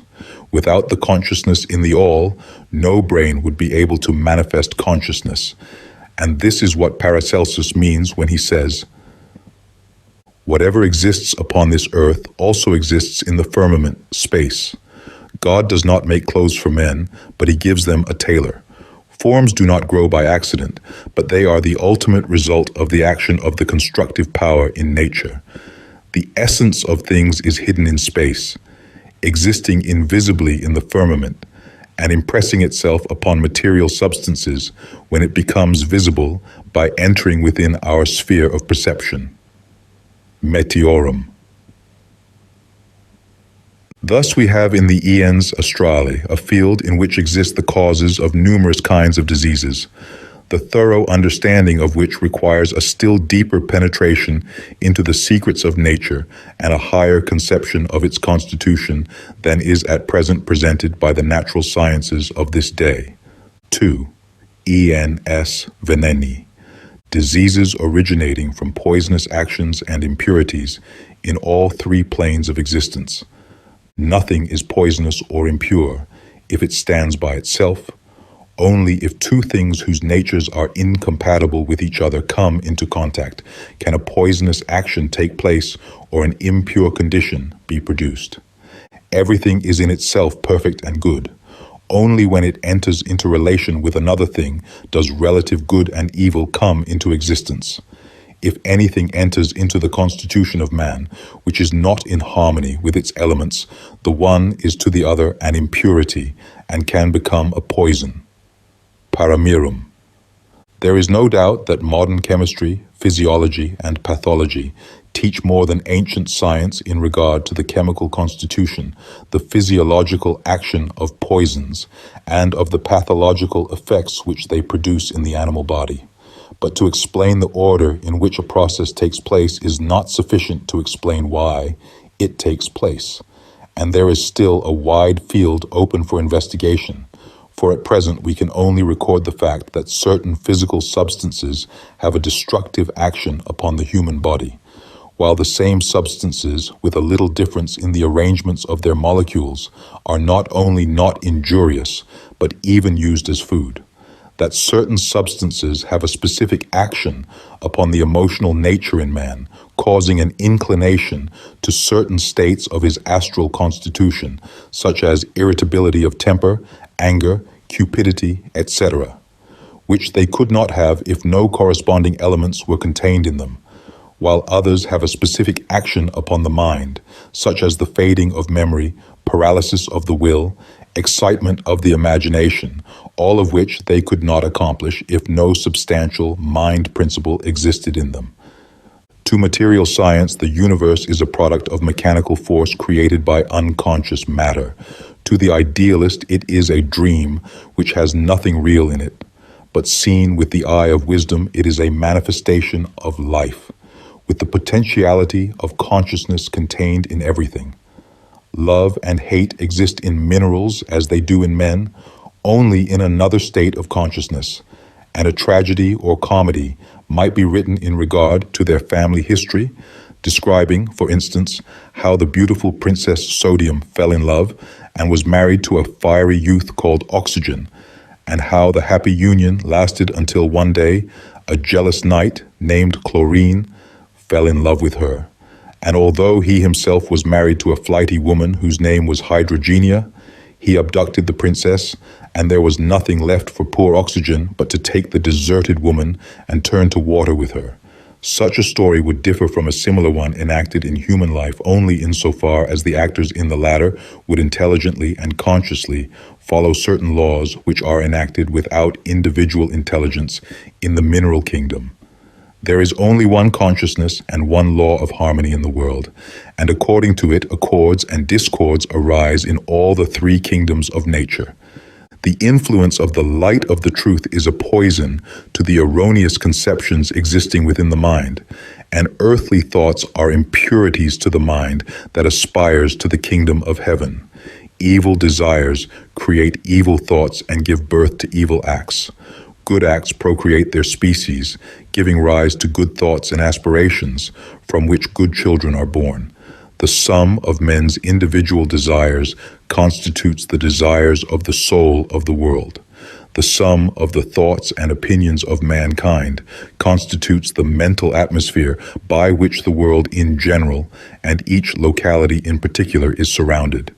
And the state of the mind ultimately expresses itself upon the outward plane of manifestation. It is not more difficult to poison a mind with impure thoughts than to poison a body with drugs. Impure is he who has many diverging desires. Pure is the mind, having only one will. Popular medicine deals only with external effects and physical causes. Occult science goes deeper, seeking for fundamental causes and final effects, which are of far greater importance than the passing manifestations taking place in the physical form. Thus, for instance, a promiscuous sexual intercourse not only causes venereal diseases, but as during that act a commingling of the inner natures takes place to a certain extent, a man cohabiting with a depraved woman takes on some of her characteristics and joins to a certain extent her future karma and destiny to his own. The basis of the existence of human beings is what, for want of a better expression, has been called the will, spirit, or life. And as one body may color or poison another, likewise a coloring and perhaps poisoning takes place by a blending of spirit during sexual intercourse, this spiritual substance being the essence of each human being. If a woman leaves her husband, she is then not free from him, nor he from her. For a marital union, having once been established, remains a union for all eternity. De homunculis. That which nourishes a thing goes to make up its substance. The physical body receives its nutriment from the physical plane. The soul is nourished by the influences coming from the soul of the world. The intellect is nourished, grows, and expands in the intellectual plane. An ill-fed body becomes diseased. A soul living on morbid desires and inordinate longings becomes depraved. A mind fed with false theories, errors, and superstitions becomes dwarfed, perverted, and unable to turn its face towards the sunlight of truth. The food for soul and mind is as substantial to them as material food is substantial to the material body. Body, soul, and spirit being three states of the Eternal One, manifested on three different planes of existence, being governed by only one fundamental law. What the stomach is in the body, the memory is in the mind.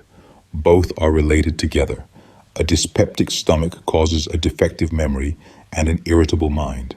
An irritable temperament causes indigestion and forgetfulness.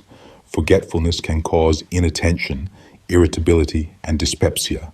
Soul, body, and mind are one in man, and disorders existing in one can cause impurities in the other. Each passion in man, each superstition in which he firmly believes, is capable of poisoning his body and of producing a certain disease. A belief in salvation made easy renders a man indolent. Indolence causes want of self-control, which causes want of resistance to injurious influences in the physical plane. Repeated physical misfortunes may make a man a coward, and his cowardliness prevents him from letting go of a doctrine which he intuitively known to be false. Anger is not only injurious to bodily health, but drives away reason by confusing the mind. Wrath causes not only mental but also physical short-sightedness, and hard hearing is often the only cause of a suspicious character.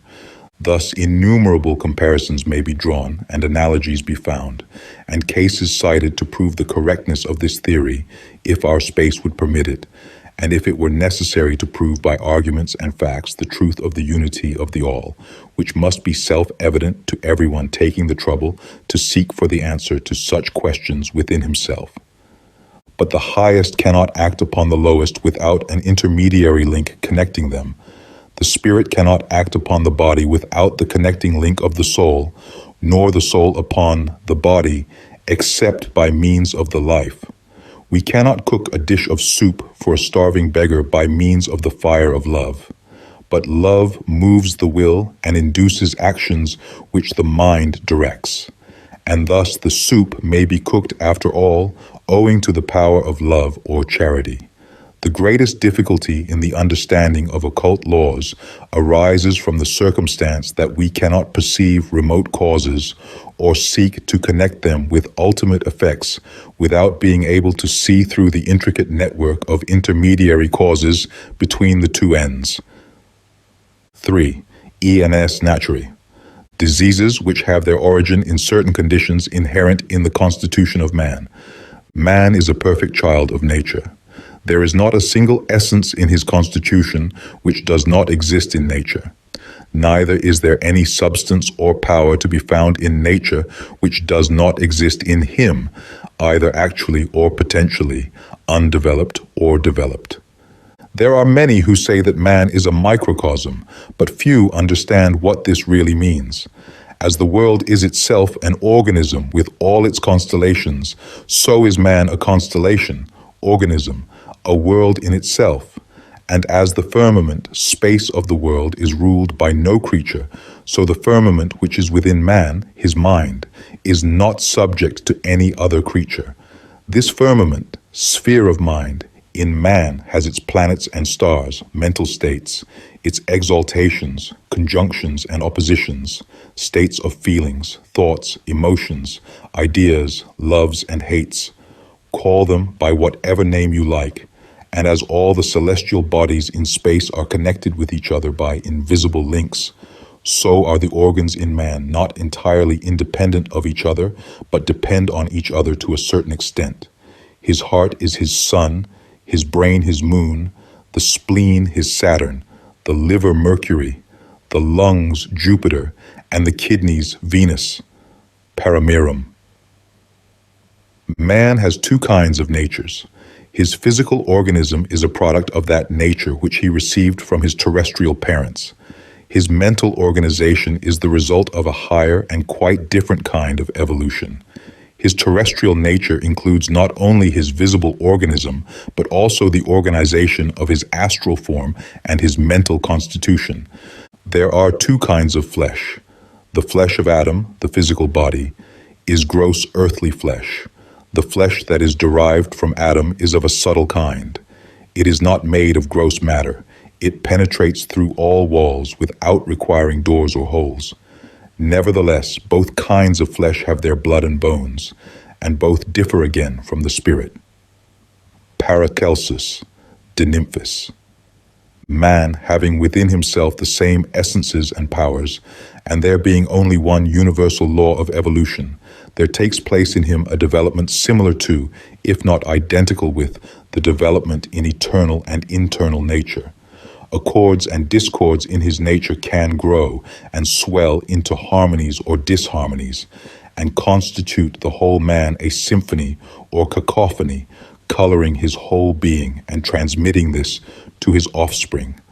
A seed of wheat and a seed of barley resemble each other, and nevertheless wheat grows out of one and barley out of the other.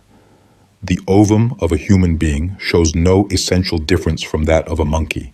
Nevertheless, out of the one grows a human being, and out of the other a monkey. The nature of man is fully expressed in every part of his organism, and in the sperm of the father is contained not only the quality of this or that part of his nature, but the potentiality of the whole. The quality of the constitution of a man determines the length of his natural life. If a child is born, its firmament, astral body and mind, etc., is born with it, containing the 7 principles, of which each has its own potencies and qualities. What is called predestination is only the quality of the powers in man. The weakness or strength of his constitution determines whether his life is to be short or long according to natural laws. The planets in him run their course whether he has a long or a short life. Only in the former case the course of his planets is of a longer, and in the other case of a shorter duration. The quality of the constitution which a man receives at his birth determines the length of his natural life, just as the quantity of sand in an hourglass determines the time when it will have run down. Paramerum. The ens naturae therefore refers to those beginnings in man's constitution which are the result of the quality of his body, soul, and mind as he received them from nature, and includes all inherited physical diseases, qualities of temperament, and mental peculiarities. For the earthly part of the mind, kama manas, belongs to terrestrial nature, and its tendencies are inherited, while the spiritual part of the mind, manas buddhi, is not inherited from the parents, but belongs to the spiritual man whose parent exists in eternity. This class includes all internal diseases originating from disorders arising among the interaction of the physiological functions of the organs of the body, or of the interaction between these and those of the soul, the emotions, and mind, thoughts. This system of Paracelsus includes the whole realm of modern physiology and pathology, but it penetrates deeper, for it investigates the functions of soul and mind, and follows the development of an evil desire or thought until it ultimately finds its expression in an external manifestation of visible pathological states. To enter into the details of this field of pathology is not possible within the limits of this book. There is no indication that the sympathies and antipathies, in other words, the physiological relations existing between the different organs in the human body, are better known at the present time than they were at the time of Paracelsus. On the contrary, he speaks of the currents of the life principle taking place between these organs, while modern anatomy speaks only of nerves, which are in regard to the life fluid, what electric wires are in regard to electricity. The heart sends its spirit, willpower, through the whole of the body, as the sun his power to all the planets and earths. The moon, the intelligence of the brain, goes to the heart and back again to the brain. The fire, heat, takes its origin in the chemical activity of the organs, the lungs, but pervades the whole body. The liquor vitae, essence of life, is universally distributed and moves, circulates in the body. This humor contains many different powers and cause in him metals, virtues or vices of various kinds. Paramerum. In regard to this subject, modern medical science says, a wide basis of positive knowledge in regard to this subject does not exist. The physiology of the different departments of the sympathetic system of nerves is now only beginning to shape itself, while on the side of pathology and morbid anatomy, there is even still less of definite knowledge. Thus it happens that, for the most part, only conjectures, often very insecurely based, are current, or can be said to exist in regard to the dependence of definite sets of symptoms or distinct diseases upon disordered actions or morbid changes occurring in one or other part of the sympathetic system of nerves. H. Charlton Bastian.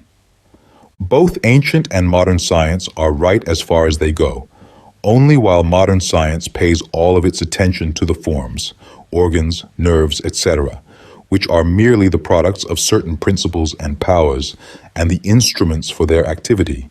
Ancient science deals with these powers themselves, taking only into secondary consideration the visible instruments in and through which they become manifest. Modern science, so to say, studies the muscular movements of a musician.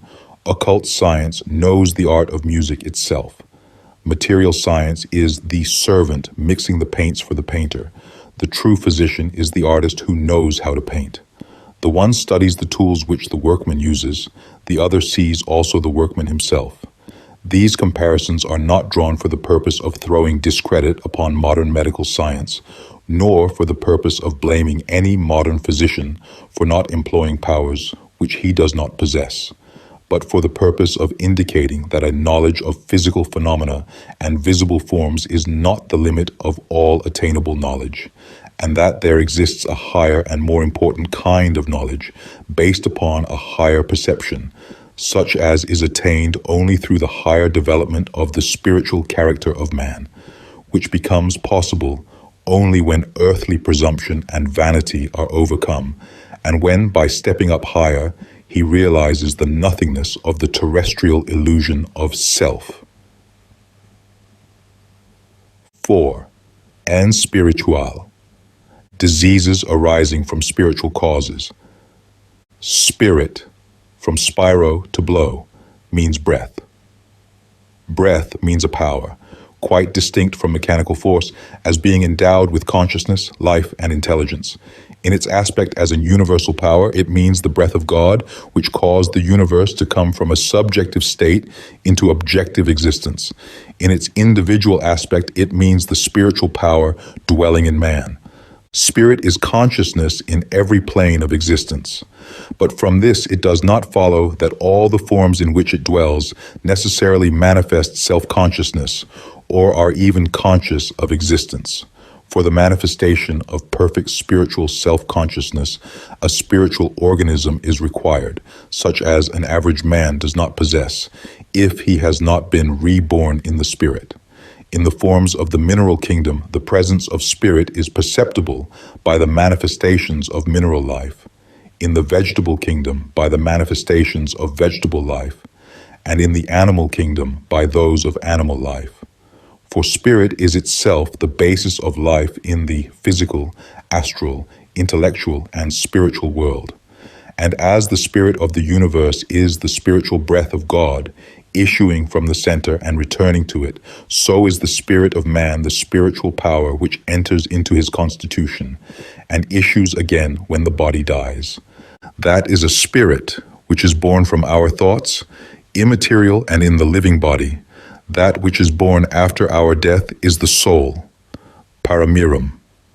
The spirit is not born from reasoning, but from the will, ibid.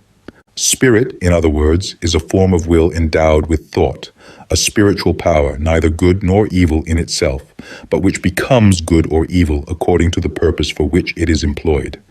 Its functions are willing, imagining, and remembering. A great deal has been written about the power of will and imagination in nature, by means of which the types existing in the memory of the universal mind continually find re-expression in physical, visible forms. In this place, we have to deal only with the qualities of these three functions, and the effects which they produce in the body of man. In the previous three divisions of this chapter, we have had under our consideration causes of diseases originating in the terrestrial part of the human constitution.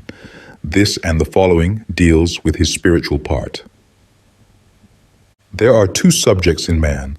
One is a material, the other a spiritual being, thought body, impalpable, invisible, subject to its own diseases, discords, one belonging to the material, the other to the spiritual world, each having its own states of consciousness, perception, and memory, its own associations with beings of its kind. Nevertheless, both are one during this life, and the spirit influences the body, but not the body the spirit. Therefore, if the spirit is diseased, it is of no use to doctor the body, but if the body is diseased, it can be cured by administering remedies to the spirit. Paramir. This spiritual part, or the thought body of man, is the vehicle for the reincarnating spirit, when the spiritual individuality evolves a new personality upon the earth. For the purpose of understanding what is said in the following division of this chapter, it will be necessary to understand the theory of reincarnation, of which we can only present an outline within the space of this work. H.P. Blavatsky says that which reincarnates is the spiritual thinking ego, the permanent principle in man, or that which is the seat of the manas. It is not Atma or even Atma Buddhi, which is the individual or divine man, but manas. For Atman is the universal all and becomes the higher self of man only in conjunction with Buddhi, its vehicle, which links it to the individuality or the divine man. The resurrection of the physical body is a modern superstition in which none of the ancient philosophers or real Christians ever believed. Will comes from willan, desire, but is quite distinct from that selfish desire which is the result of the fancies of the brain. The true will is a strong power which comes from the center, the heart, and in its highest aspect it is that creative power which called the world into existence. All the voluntary and involuntary actions in nature and in the organism of man originate in the action of will, whether or not we are conscious of it. You do not know a tithe of the real power of the will. Paracelsus, Paramir.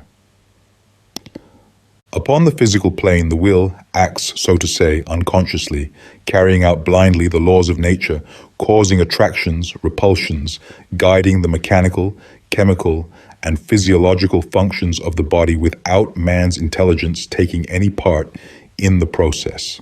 Man is himself a manifestation of will, and the will, spirit in him, can perform many things without depending on the intellectual activity of the brain, all of which is left unexplained by modern physiology, although it cannot deny the facts. Thus, an experienced pianist does not require to determine first which movement he should give to the muscles of his fingers before striking a key, but he does this instinctively after his spirit has been educated to it. Rope walking, gymnastic feats, and acts of all kinds are the products of a trained will, and would be impossible without that. They may be superintended by the intellect, but are not guided by it. Its sphere of action is limited to that of the body in which it dwells. In its higher aspect, the will is a conscious power, manifesting itself as emotions, virtues, and vices of various kinds. Its sphere of action extends as far as the sphere of the influence of the individual mind. Thus, the will of a superior person exercises an influence over his inferiors, a teacher over his pupils, a general over his army, a sage over the world. In its highest aspect, the will manifests itself as a self-conscious power, capable of acting far beyond the limits of the corporeal form from which it issues, constituting, so to say, an independent, organized spiritual being acting under the guidance of the intelligence of the person from whom it is born. Strange as this assertion may appear, it is nevertheless true, and the now accepted phenomena of hypnotism have opened the door to the understanding of such phenomena. An investigation into this subject would bring us within the realm of magic, spiritism, witchcraft, sorcery, etc., which does not belong to our present purpose, and which has been treated in a previous work. As an evil will is the cause of many diseases, so is a good will a great remedy for curing them. While two fools hypnotizing each other will produce a mixture of folly, the magic power of the self-conscious benevolent will of an enlightened physician is able to arouse the confidence and restore health in many cases where all the remedies of the pharmacopoeia are of no avail, and the cultivation of this power is therefore of supreme importance, even more so than a knowledge of all the details in regard to the action of drugs. Science and wisdom should be cultivated together, but not the former at the expense of the latter. Imagination. Imagination means the power of the mind to form images, from the shadowy images of a dream up to the corporeal and living images formed by the power of an adept. This faculty, which was well known to the ancient sages who were in possession of it, is almost entirely ignored by popular medical science, which, in spite of its recent discoveries of what is now called suggestion, does not yet seem to suspect the extent of its power. It is a power whose application cannot be taught to those who do not possess it, and there are very few who have this power developed. For our present generation is of a preeminently Adamic, terrestrial, and impotent kind. Leading a dream life, and being itself composed of dreams, its imagination is as feeble as a dream. The real power of active and effective imagination belongs to the spiritual inner man, who in the vast majority of mankind has not yet awakened to life. Only when men and women have entered into the true life, in other words, when the spirit in them will have become self-conscious, will they be able to possess and to exercise spiritual powers such as constituted the arcana of Theophrastus Paracelsus, on which there has been so much speculation in modern literature and yet so little really known, the stumbling block and fruitful source of error for so many of our modern surface observers. We do not blame popular medical science for not knowing that which it does not know, but we believe that the presumption of those who figure temporarily as the representatives of science and who dogmatically pronounce useless and absurd everything which they do not possess ought not to be encouraged. It is not so very long since recognized science laughed at the rotundity of the earth and declared officially that no meteors could fall from the sky because there were no stones in heaven. denounced the belief in psychic phenomena as being a degrading superstition, and ridiculed the idea of building steamboats and telegraphs, etc. These errors originate not from science, but from stupid ignorance and self-conceit. They are the result of human infirmities, which exist now as in times of old, and can be cured only by the development of a superior power for knowing the truth. Memory. The third great power of the spirit manifested in the mind is the power of memory, which is, in fact, the power of man's spirit to visit those places within the sphere of his mind where the impressions of former experiences are preserved, and thus to bring them again within the field of consciousness. Whatever function the physical brain may exercise in using this faculty of the spirit, the brain is no more the memory than the eye the sight. It is merely an instrument for perception, but not the perceiver, nor the object of perception, nor the perception itself. To remember a thing is to see its impression or image in the astral light. To recollect a thing is to gather together one's own attention at the place where its impression is stored up in the mind. And the power which enables a person to do so is the relation which exists between the Creator and his creatures. Man, having formed a thought or idea or perceived an image, is able to recollect it because the impression is his creation. Having issued from himself, it is a part of his world. It depends upon the degree of spiritual power of perception in man, whether he can clearly and vividly see these images in the astral light, or whether they appear to him dim, uncertain, and indistinct. But in the vast majority of men and women in our present generation, this power of perceiving does not penetrate deeper nor rise higher than the astral light, while the spiritually developed man can penetrate deeper and behold the memories of not only his present incarnation, but also those referring to his previous states of existence. Will, imagination, and memory are the cause of many diseases, and such may be caused by one's perverted use of those faculties, or by being practiced upon another. A thought of any kind, be it wicked or virtuous, if rendered strong and substantial by the consent of the will, becomes born in the inner world as an elemental being, which grows by being cultivated so that it may ultimately obsess its own father and produce visible effects upon the physical frame. The imagination of animals produces change in the color of their offspring. The imagination of a mother can produce marks upon the child. The recollection of evil events and keeping such memories constantly in the mind gives rise to melancholy, ill temper, and despondency, anger, greed, lust, avarice, etc. All forms of evil will produce not only morbid states of the mind, but also certain definite changes in the physical body, all of which offer a vast field for a science of psychology in the future.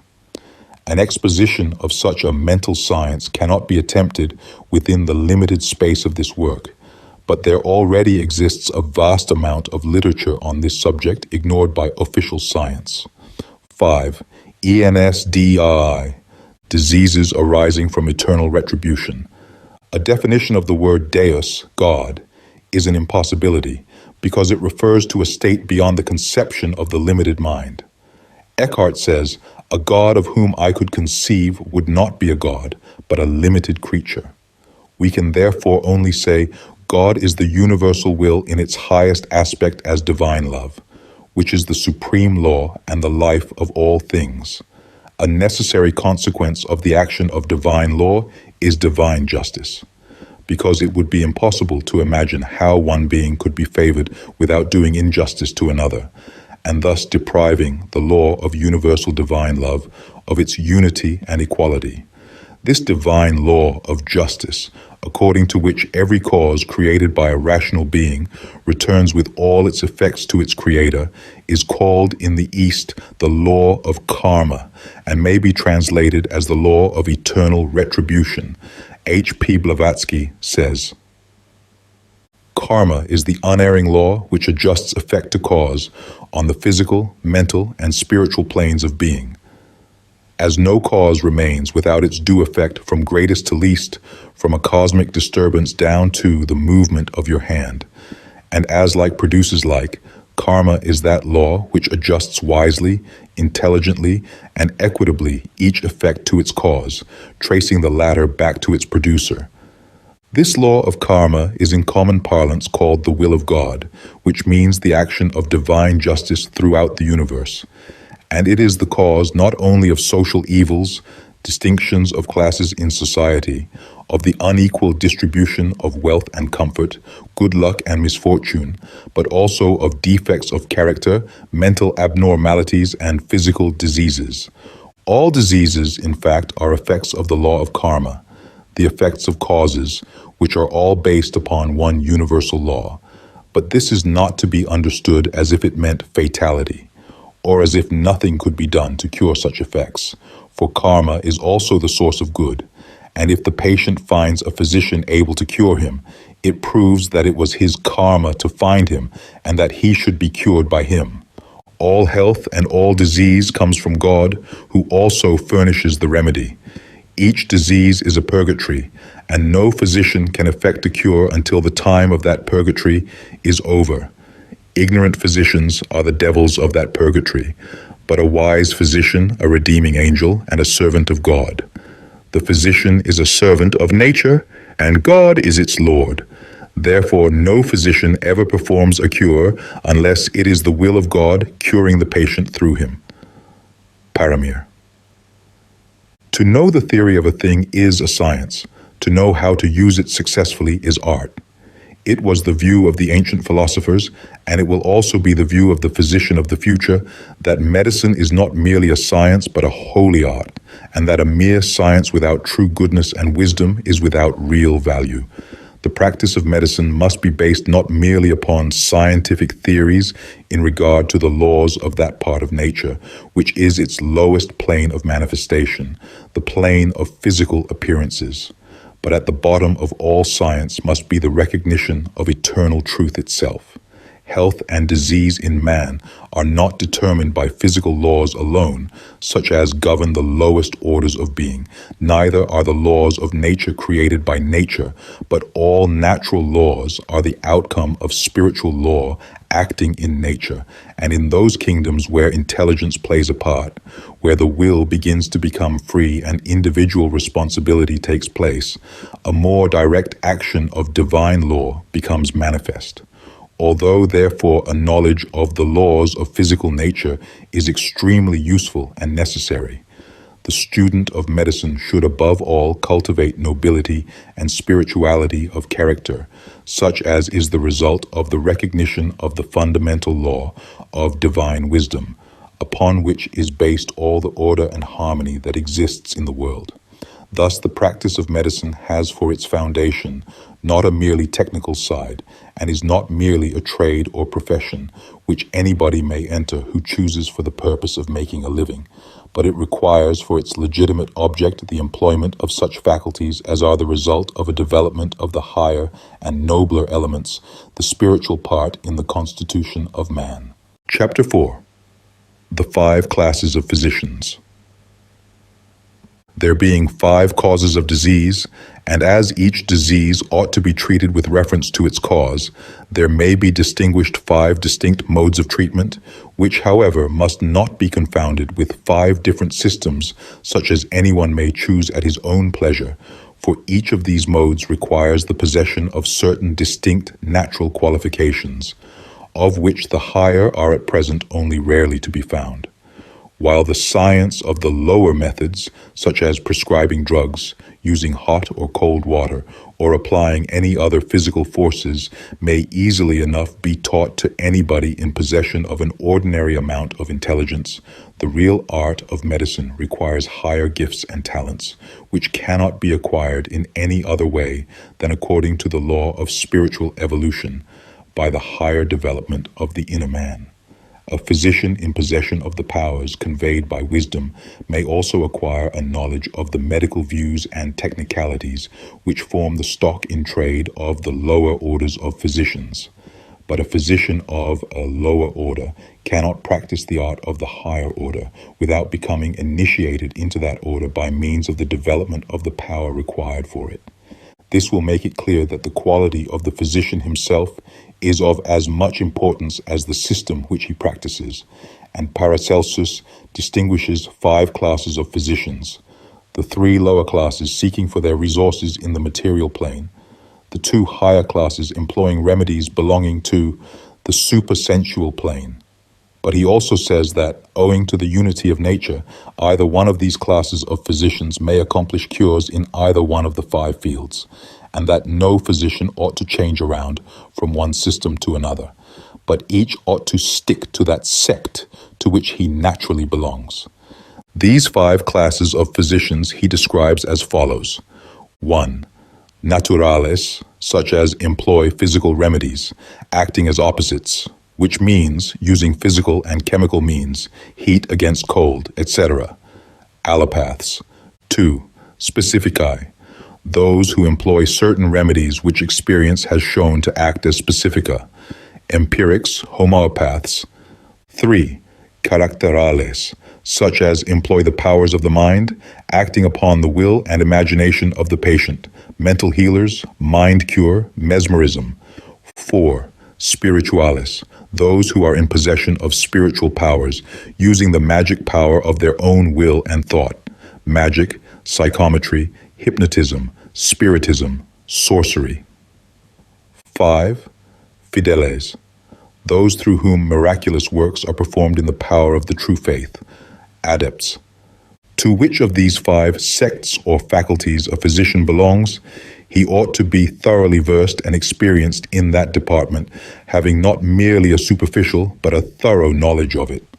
In whatever faculty one desires to acquire a degree and obtain success, he should, besides regarding the soul and the diseased body of the patient, exert himself to obtain a thorough knowledge of that department and be taught more by his own intuition and reason than by what the patient can tell him.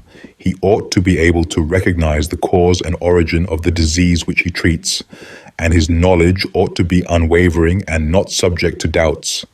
Paramir. There are, therefore, in each of these classes 3 grades to be distinguished, namely, 1. Those who possess the full requirements of their art. 2. Those who have attained only mediocrity. 3. Dunces, pretenders, and frauds, to which belong the vast array of licensed and unlicensed quacks, such as thrive upon the ignorance and credulity of the people and by means of their poisons and drugs kill annually more persons than war, famine, and the plague combined. But neither of these 5 classes of physicians should regard their own system as the only true one, and reject the others or consider them useless, for in each is contained the full and perfect power to cure all diseases that come from either of the 5 causes, and each will be successful if such is the will of the law. 1. Naturales. To this class belongs the vast army of what is today usually termed regular practitioners, meaning those who move in the old ruts of official medical science, from the more or less progressive physician down to the vendor of drugs. The remedies which they employ belong to the 3 kingdoms of physical nature, and according to the elements which they represent, may be divided as follows. 1. Earth. This includes all mineral, vegetable, and animal substances that may be required for medical purposes, drugs, herbs, and their preparations, chemical agents, and sea. 2. Water. To this belongs the water cure, hot and cold baths, and whatever may be connected with it. 3. Air. The therapeutic results which can be accomplished by means of inhaling certain gases and vapors are at present comparatively little known, except insofar as changes of climate are resorted to for such purposes. The employment of such things as pure air, sunlight, etc., is far too simple to find full appreciation of its value by a generation whose mode of thinking is too complicated to enable them to perceive simple truths, and is therefore considered to belong rather to hygiene than to therapeutics. 4. Fire. To the agents belonging to this class may be counted any kind of energy, heat and cold, sunlight and the actions of its variously colored rays, physical electricity, mineral magnetism, etc., all of which have thus far received very little attention from modern medicine, while the ancients employed such remedies for the cure of many diseases. 5. Ether. The one element and its action is thus far hardly theoretically admitted by modern science and practically almost unknown. Only very recently, a great step of progress in this direction has been made by the discovery of the therapeutic action of the solar ether and by the employment of an apparatus for the employment of its radiations. But the sphere of activity for the natural physician is not limited to the extent of the merely physical plane. If he goes a step higher, he may employ not only the products of life, but the activity of life itself in a higher form. The sources from which he receives the physical remedies are the physical products of nature. The sources from which he draws living powers are living organisms. To this department belongs the employment of animal magnetism, the transfer of life, mumia, the transplantation of diseases and similar things thoroughly described by Paracelsus, Cornelius Agrippa, and others, but which for our present official medical science do not exist. Even those who employ only gross material principles also employ, without being conscious of it, the higher principles contained therein. For every physical substance, to whatever kingdom in nature it may belong, is an expression of not only one of the four elements, but of all four, and contains all the higher principles. Thus, for instance, it has been shown that the action of certain drugs corresponds to that of the colors which they exhibit in the solar spectrum. Each state of matter also corresponds to a certain state of electric tension. Each particle of food proves the presence of the life principle in it by being nutritious. Each poisonous drug acting upon the mind shows thereby that the mind principle therein is in a high state of activity. There is no dead matter in the universe. Each thing is a representation of a state of consciousness in nature, even if its state of consciousness differs from ours, and is therefore beyond the reach of our recognition. Everything is a manifestation of mind, even if does not exhibit any intelligent functions, or what we are capable of recognizing as such. For the comprehension of these things, the position adopted by modern natural science is altogether insufficient, and such a philosophical knowledge is required as shall constitute the first pillar in the temple of medicine. There is a vast field still unexplored by modern medical science, and if things which were known to the ancients are not known at present, it is not because such sciences have never existed, but because they have ceased to be understood owing to the materializing tendency of this age. 2. Specifically. To this class belong all physicians who under certain circumstances employ certain remedies, of which they know from experience that under similar circumstances, similar remedies have proved successful. This system may therefore be called empiricism, and it constitutes the greatest part of modern therapeutics. For what little is known today of the physiological and therapeutic actions of medicine on the whole, the result of observation and not of a knowledge of the fundamental laws of nature which cause medicines to act as they do. Heat is a specific remedy for cold and moisture for dryness, but even the very opposite remedies often have the same specific effect. Thus, for instance, the pain caused by an inflammation and the inflammation itself may be cured by cold as well as by hot applications to the inflamed part. For in one case, the walls of the blood vessels contract, diminishing the quantity of the blood rushing to them, while in the other case, these vessels dilate, rendering the rush of blood painless and easy. The specific action of chemicals is due to their chemical affinities, harmonies. Thus, the invigorating action resulting from the inhalation of fresh air is caused by the affinity which oxygen has for the carbon in the blood, and by the life principle of the air upon the life principle in the body. Thus, the tubercle bacilli in the lungs may be destroyed by the specific action of certain gases, which, inhaled, form certain chemical compounds with certain elements contained in these microorganisms, and thereby cause their destruction. Everything in the universe takes place for a certain reason and has a certain specific action depending on certain conditions. If we know the laws and conditions, experience becomes a science. But where our science is blind, experience can be our guide. Like knows like. The physical senses only recognize physical things, but all visible things are an expression of soul, and what can we know about the soul of things if we do not know that soul which is our own? There can be no motion where there is no emotion to produce it, either directly or indirectly. All motions are manifestations of energy. Energy is a manifestation of consciousness. Consciousness is a state of the mind. Mind is a vehicle for the manifestation of spirit. Spirit is the breath by which the world was created. If the colors of the tattvas and their nature were studied, a new field for medical science would open. It would become possible to explain why a raving maniac kept in a room of blue light will become quieted, and a melancholy person improve in a room filled with red or yellow rags. Why a steer will become excited at the sight of red, and a mob infuriated by the sight of blood. Where the laws in consequence of which certain effects occur are unknown, we can only register the facts. If we recognize a truth by experience, we can make use of it, leaving it to skeptical science to arrive at its recognition by hobbling along on its crutches of external observation and inference. These inferences are often drawn from wrong premises, effects mistaken for causes, drugs administered where the sources of the diseases exist in moral and mental conditions upon which drugs have no effect, etc., etc.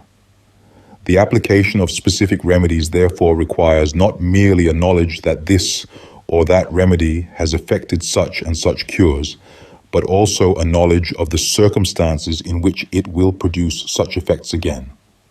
The real arcanome is the understanding of the relation existing between cause and effect.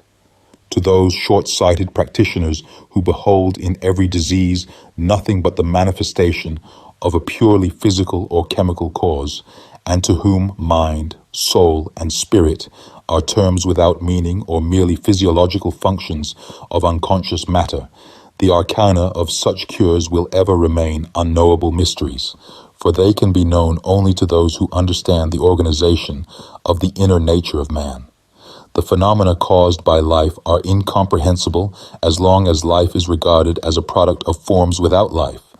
But he who is able to see in every living thing a manifestation of the one life pervading all nature, a function of universal will, has already entered the precincts of that higher science, which cannot be explained by words if it is not known to the heart.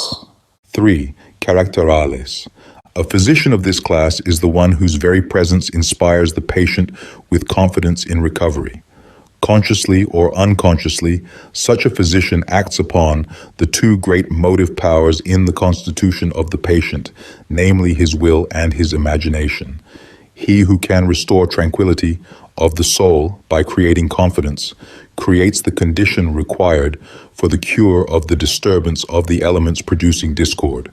All the processes taking place in the physical body originate in the unconscious or conscious action of the will and the imagination, to which must be added the power of memory, for the existence of former impressions, either consciously or unconsciously, produces certain states in the imagination, which again determine the direction of will.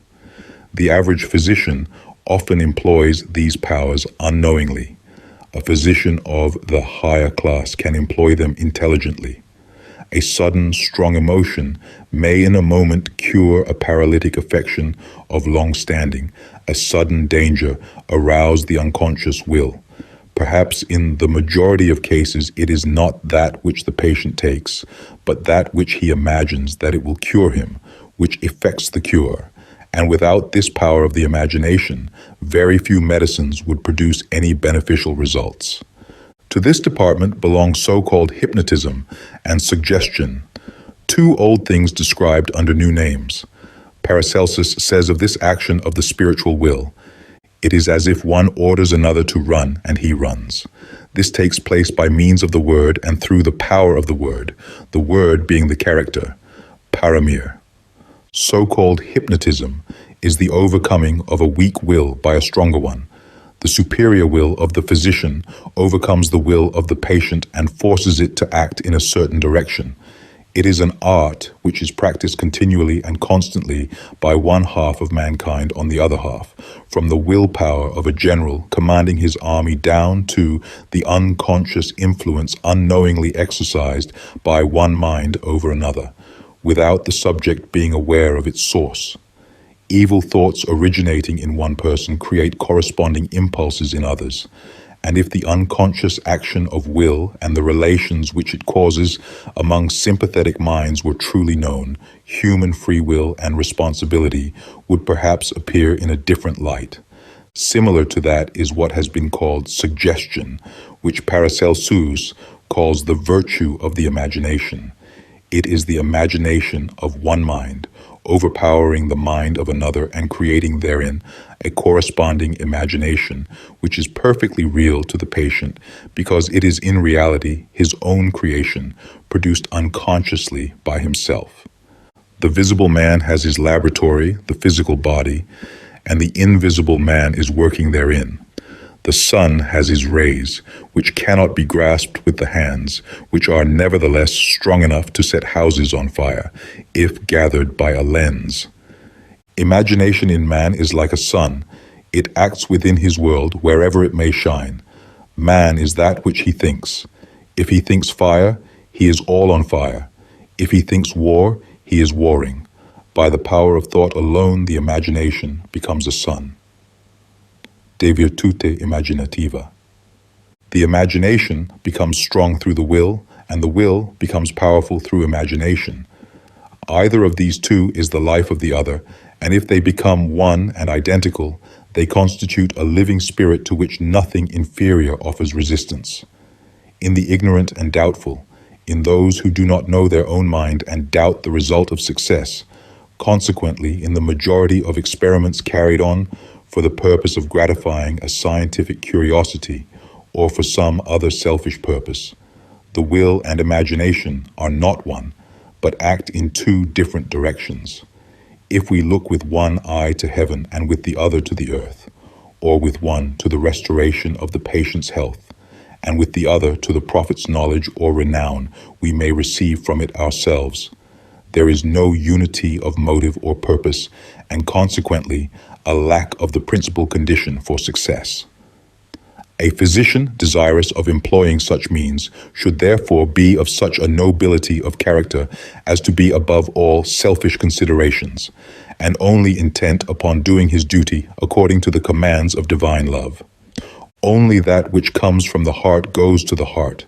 The power that comes from the brain alone has no magic effects unless it becomes united with that which comes from the heart. It resembles the cold and ineffective moonlight, but it becomes a strong power by its union with the sunshine that radiates from the center of the heart. Thus the imagination becomes a spirit, and its vehicle is the body, and in this body are generated the seeds which bear good and evil fruits, de virtute imaginativa. 4. Spirituales. Up to this class, we have had to deal with forces which are, even if not fully recognized, at least admitted by modern science. But now we are going to speak of the action of a spiritual power, which, being in the conscious possession of only a few persons, is almost entirely unknown. This is the power which the self-conscious spirit exercises over the unintelligent forces in nature, and which comes under the head of magic, a term whose meaning is understood only by few. Magic, from mag, priest, means the great power of wisdom, an attribute of the self-conscious spirit, holy or devilish according to the purpose to which it is applied. It is therefore a power which does not belong to the terrestrial intellectual man, but to the spiritual man, and it may even be exercised by the latter without the external man being aware of the source of this power acting in him. For this reason, we often see that some remedy proves very efficacious in the hands of one physician and entirely useless in the hands of another equally learned and intellectual. Paracelsus says, "Such physicians are called spirituales because they command the spirits of herbs and roots and force them to release the sick whom they have imprisoned. Thus, if a judge puts a prisoner in the stocks, the judge is his physician. Having the keys, he may open the locks when he chooses. To this class of physicians belonged Hippocrates and others." Paramir. Such an assertion appears to be incredible only as long as nothing is known about the constitution of matter. But if we call occult science to our aid and realize that all things in the world constitute certain states of one universal consciousness, and that the foundation of all existence is spirit, it not only becomes comprehensible, but even self-evident that the self-conscious spirit of a person can move and control the products of nature's imagination according to its own action in them. And we may truly say that in such cases it is the spirit of the physician acting by means of the spirit of the remedies which he employs. And herein is the solution of the secret of the wonderful cures of leprosy, etc., effected by Theophrastus Paracelsus, which have been historically proved, but which are unintelligible if examined from the point of view of material science. An investigation into this subject would take us within the realm of white and black magic, witchcraft and sorcery, which have received attention already on a previous occasion, and whose further elucidation would be premature and altogether impossible within the limited space of this work. 4. Fidelis.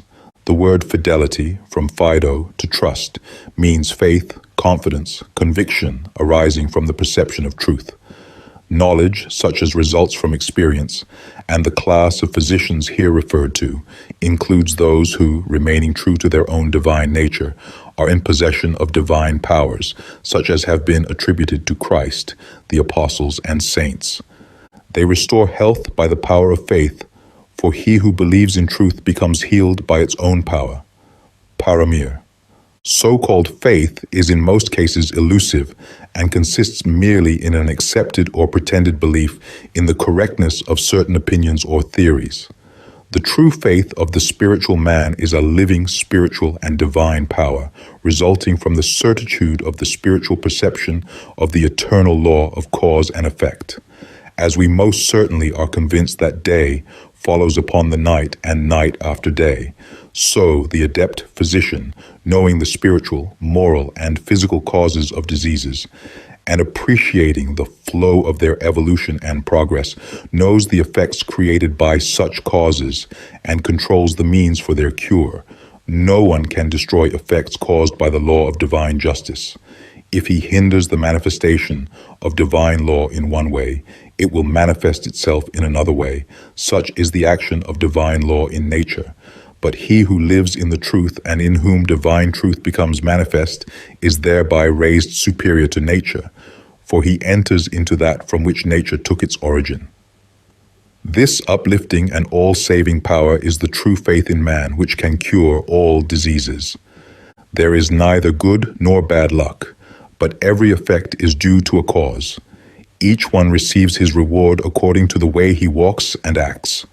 God has made all men out of only one substance and given to all the same power to live, and all human beings are therefore equals in God. The sun and the rain, winter and summer, are the same for everybody, but not everybody looks at the sun with the same eyes. God loves all mankind alike, but not all men love God with the same kind of love. Each of God's children has the same inheritance, but one squanders, while another preserves it. That which God has made equal is rendered unequal by the actions of men. Each man taking his cross upon himself finds therein his reward. Every misfortune is a fortune, because divine goodness gives to everyone that which he most needs for his future development. The suffering begins only when discontent, the result of the non-recognition of eternal law, steps in. The greater the obstacle to combat, the greater will be the victory. Philosophia. The art of medicine has not been instituted for the purpose of defying the laws of God, but for the purpose of aiding in the restoration of the harmony whose disturbance caused disease, and this restoration takes place through obedience to the law. There is no more a forgiveness of the sin of disease than there is a forgiveness of moral sins. The cure takes place by means of a re-entering into harmony with the laws of nature, which after all are the laws of God manifested in the natural realm. Neither is the health restored or sins pardoned for the purpose that man with lessened fear of punishment may go and sin again. But after the effects of the discords are overcome, he obtains again the power to sin, so that he may have a fresh opportunity for overcoming temptation and thus attain mastery over himself during his life upon this earth. He who is master over himself is his own law and not subject to any disharmony. And it is this which Paracelsus expressed in his favorite motto, non sit alterius, quissus esse potest, which may be translated, he who is master over himself belongs to nothing else but himself. For that self which conquers self is God, the will of divine wisdom, the Lord over all. Chapter 5. The Medicine of the Future. There is no doubt that the average physician of the present age occupies on the whole a much higher position than was occupied by the average physician of the last centuries, when the wisdom of the ancients had become a forgotten truth, and modern science was in its infancy. Although there were, even during the Middle Ages, physicians of deep insight and in possession of a profound knowledge of the mysteries of nature, such as the modern profession may acquire again by slow growth within the next centuries, the popular medicine of these times was a mixture of ignorance and quackery, the remnants of which are still to be found in our days.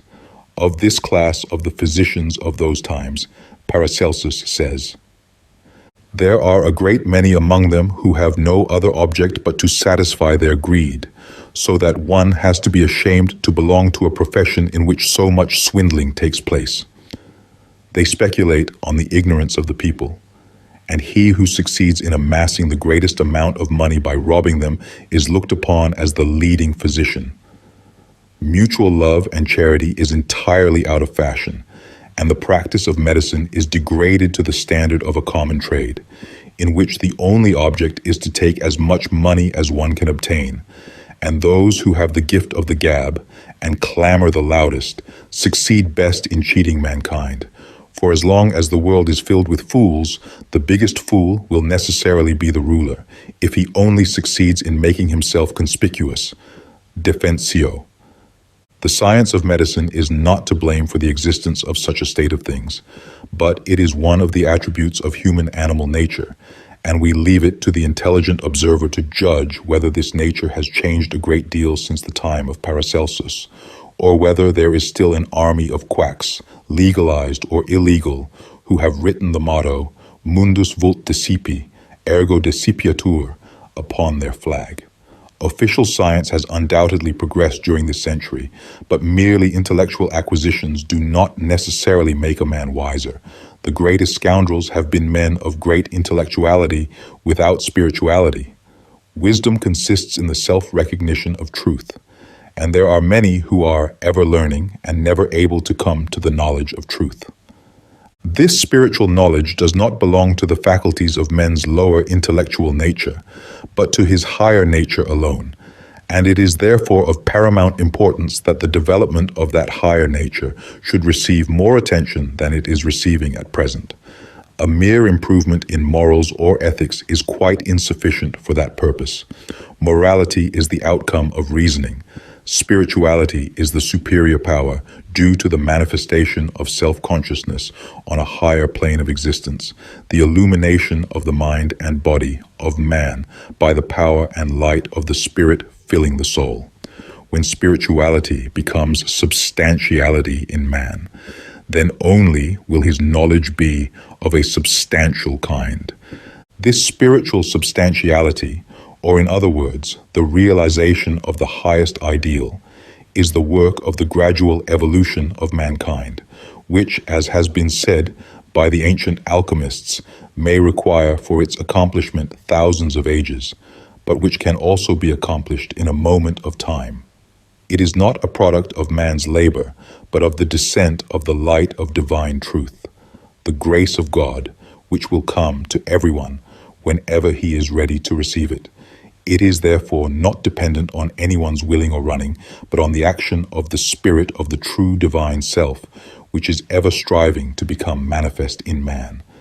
This interior development is not the consequence of the acquisition of any new theories in regard to the nature of the constitution of man, but takes place through the overcoming of the lower elements in his nature, by means of which his higher nature can become manifest. But in order to induce and enable him to employ his powers intelligently for the purpose of conquering his lower nature, he should learn to know theoretically his own constitution and the nature of the higher powers in him. These are the elements of that higher science which the physician of the future will have to learn, first theoretically and afterwards in their practical application. Without a spiritual recognition of the fundamental principles of nature, a seeking from a superficial point of view for a discovery of the mysteries of being is like an unfruitful wandering in a fog. It resembles a search from the periphery of a sphere of unknown extent for a center whose locality is unknown.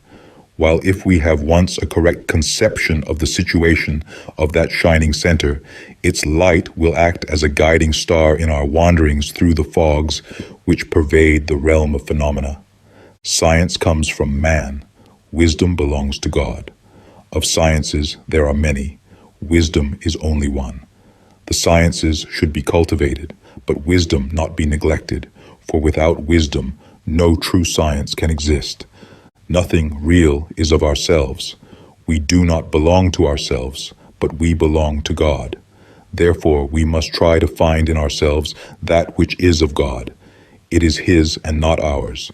He has made a body for us and given us life and wisdom in addition to it, and from these come all things. We should learn to know the object of our existence and the reason why man has a soul and what is the will of God that he should do. A study of terrestrial man will never reveal the secret and object of his existence and the reason why he is in the world. But if we once know his Creator, we shall also know the qualities of his child. For he who knows the Father knows also the Son, because the Son inherits the nature of the Father. Each man has the same amount of truth given to him by God, but not everyone recognizes that which he has received. He who sleeps knows nothing. He who lives an idle life does not know the power which is in him and wastes his time. Man is so great and noble that he bears the image of God and is an heir to the kingdom of God. God is supreme truth, and the devil is supreme falsehood. Falsehood cannot know truth. Therefore, if man wants to come into possession of truth, he must know the wisdom which he has received from God. Cleverness belongs to the animal nature, and in regard to many scientific acquisitions, animals are superior to man. But the understanding is an awakening which cannot be taught by man. That which one person learns from another is nothing unless there is an awakening. A teacher can put no knowledge into his pupil. He can only aid in the awakening of the knowledge which is already in him. De Fundamento Sapientiae. Wisdom is the recognition of God. God is the truth. The knowledge of one's own true self is divine wisdom. He who knows his true self knows the divine powers belonging to his God. God is wisdom. He is not a sage or an artist. He is for himself, absolute, but all wisdom and art is born from him. If we know God, we also know his wisdom and art. In God, all is one and no pieces. He is the unity, the one in everything. A science dealing only with a piece of the whole and losing sight of the whole to which it belongs is abortive and not in possession of truth. He who sees in God nothing but truth and justness sees rightly. All wisdom belongs to God. That which is not of God is a bastard. Therefore, the kingdoms of this world fall to pieces. Scientific systems change. Man-made laws perish. but the recognition of eternal truth is eternal. He who is not a bastard of wisdom, but a true son of the Father, is in possession of wisdom. This wisdom is that we live in regard to each other as the angels live. And if we live like the angels, they will become our own self, so that nothing divides us from them but the physical form. And as all wisdom and art is with the angels, so it will be with us. The angels are the powers through which the will of God is executed. If the will of God is executed through us, we shall be his angels ourselves. The will of God cannot be performed through us unless we are ourselves after the will of God. A fool or a dunce or a greedy person is not after the will of God. How could that will be executed through him? It is of little use to believe that Solomon was wise if we are not wise ourselves. We are not born for the purpose of living in ignorance, but that we should be like the Father, and that the Father may recognize himself in the Son. We are to be lords over nature, and not nature be lord over us. This is spoken of the angelic man, Buddhi, in whom we shall live and through whom we shall see that all our doing and leaving undone, all our wisdom and art is of God. De Fundamento Sapientiae. All this, however, will be incomprehensible and be condemned as nonsense by what Paracelsus justly calls the scientific fool, because the wisdom of which he speaks is not the intellect of the terrestrial, but the understanding of the celestial mind. It is that rare power of spiritual self-knowledge which cannot be taught in words, but which is the result of an interior unfolding of the faculties of the soul. The true physician is not made by schools of learning. He becomes one through the light of divine wisdom itself. Man has two understandings, the angelic and the animal power of reason. Angelic understanding is eternal. It is of God and remains in God. The animal intellect also originates from God and within ourselves. But it is not eternal, for the animal body dies and its reason dies with it. No animal faculty remains after death, but death is only a dying of that which is animal and not of that which is eternal. De Fundamento Sapientiae. The term wisdom comes from vid, to see, and dom, a judgment. It therefore refers to that which is seen and understood, but not to opinions or theories derived from inference or based on the assertion of others. It is not the product of observation and speculation, memory or calculation, but is the result of interior growth, and all growth comes from nourishment. As the intellect is enlarged by intellectual acquirements, so divine wisdom in man grows by absorbing the nutriment which it receives from the light of divine wisdom. Everything is of the nature of that from which it is born. The animal in man is nourished by animal food, the angel in him by the food of the angels. The animal spirit belongs to the animal mind, and in the animal mind of man are contained all the potentialities which are separately possessed by the different classes of animals. You may develop in a man the character of a dog, a monkey, a snake, or of any other animal. For man in his animal nature is nothing more than an animal, and the animals are his teachers and surpass him in many ways. The birds in singing, the fish in swimming, etc. He who knows many animal arts is for all that not more than an animal or a menagerie of different animals. His virtues, no less than his vices, belong to his animal nature. Whether he possesses the fidelity of a dog, the matrimonial affection of a dove, the mildness of a sheep, the cleverness of a fox, the skill of a beaver, the brutality of an ox, the voracity of a bear, the greed of a wolf, etc., all this belongs to his animal nature.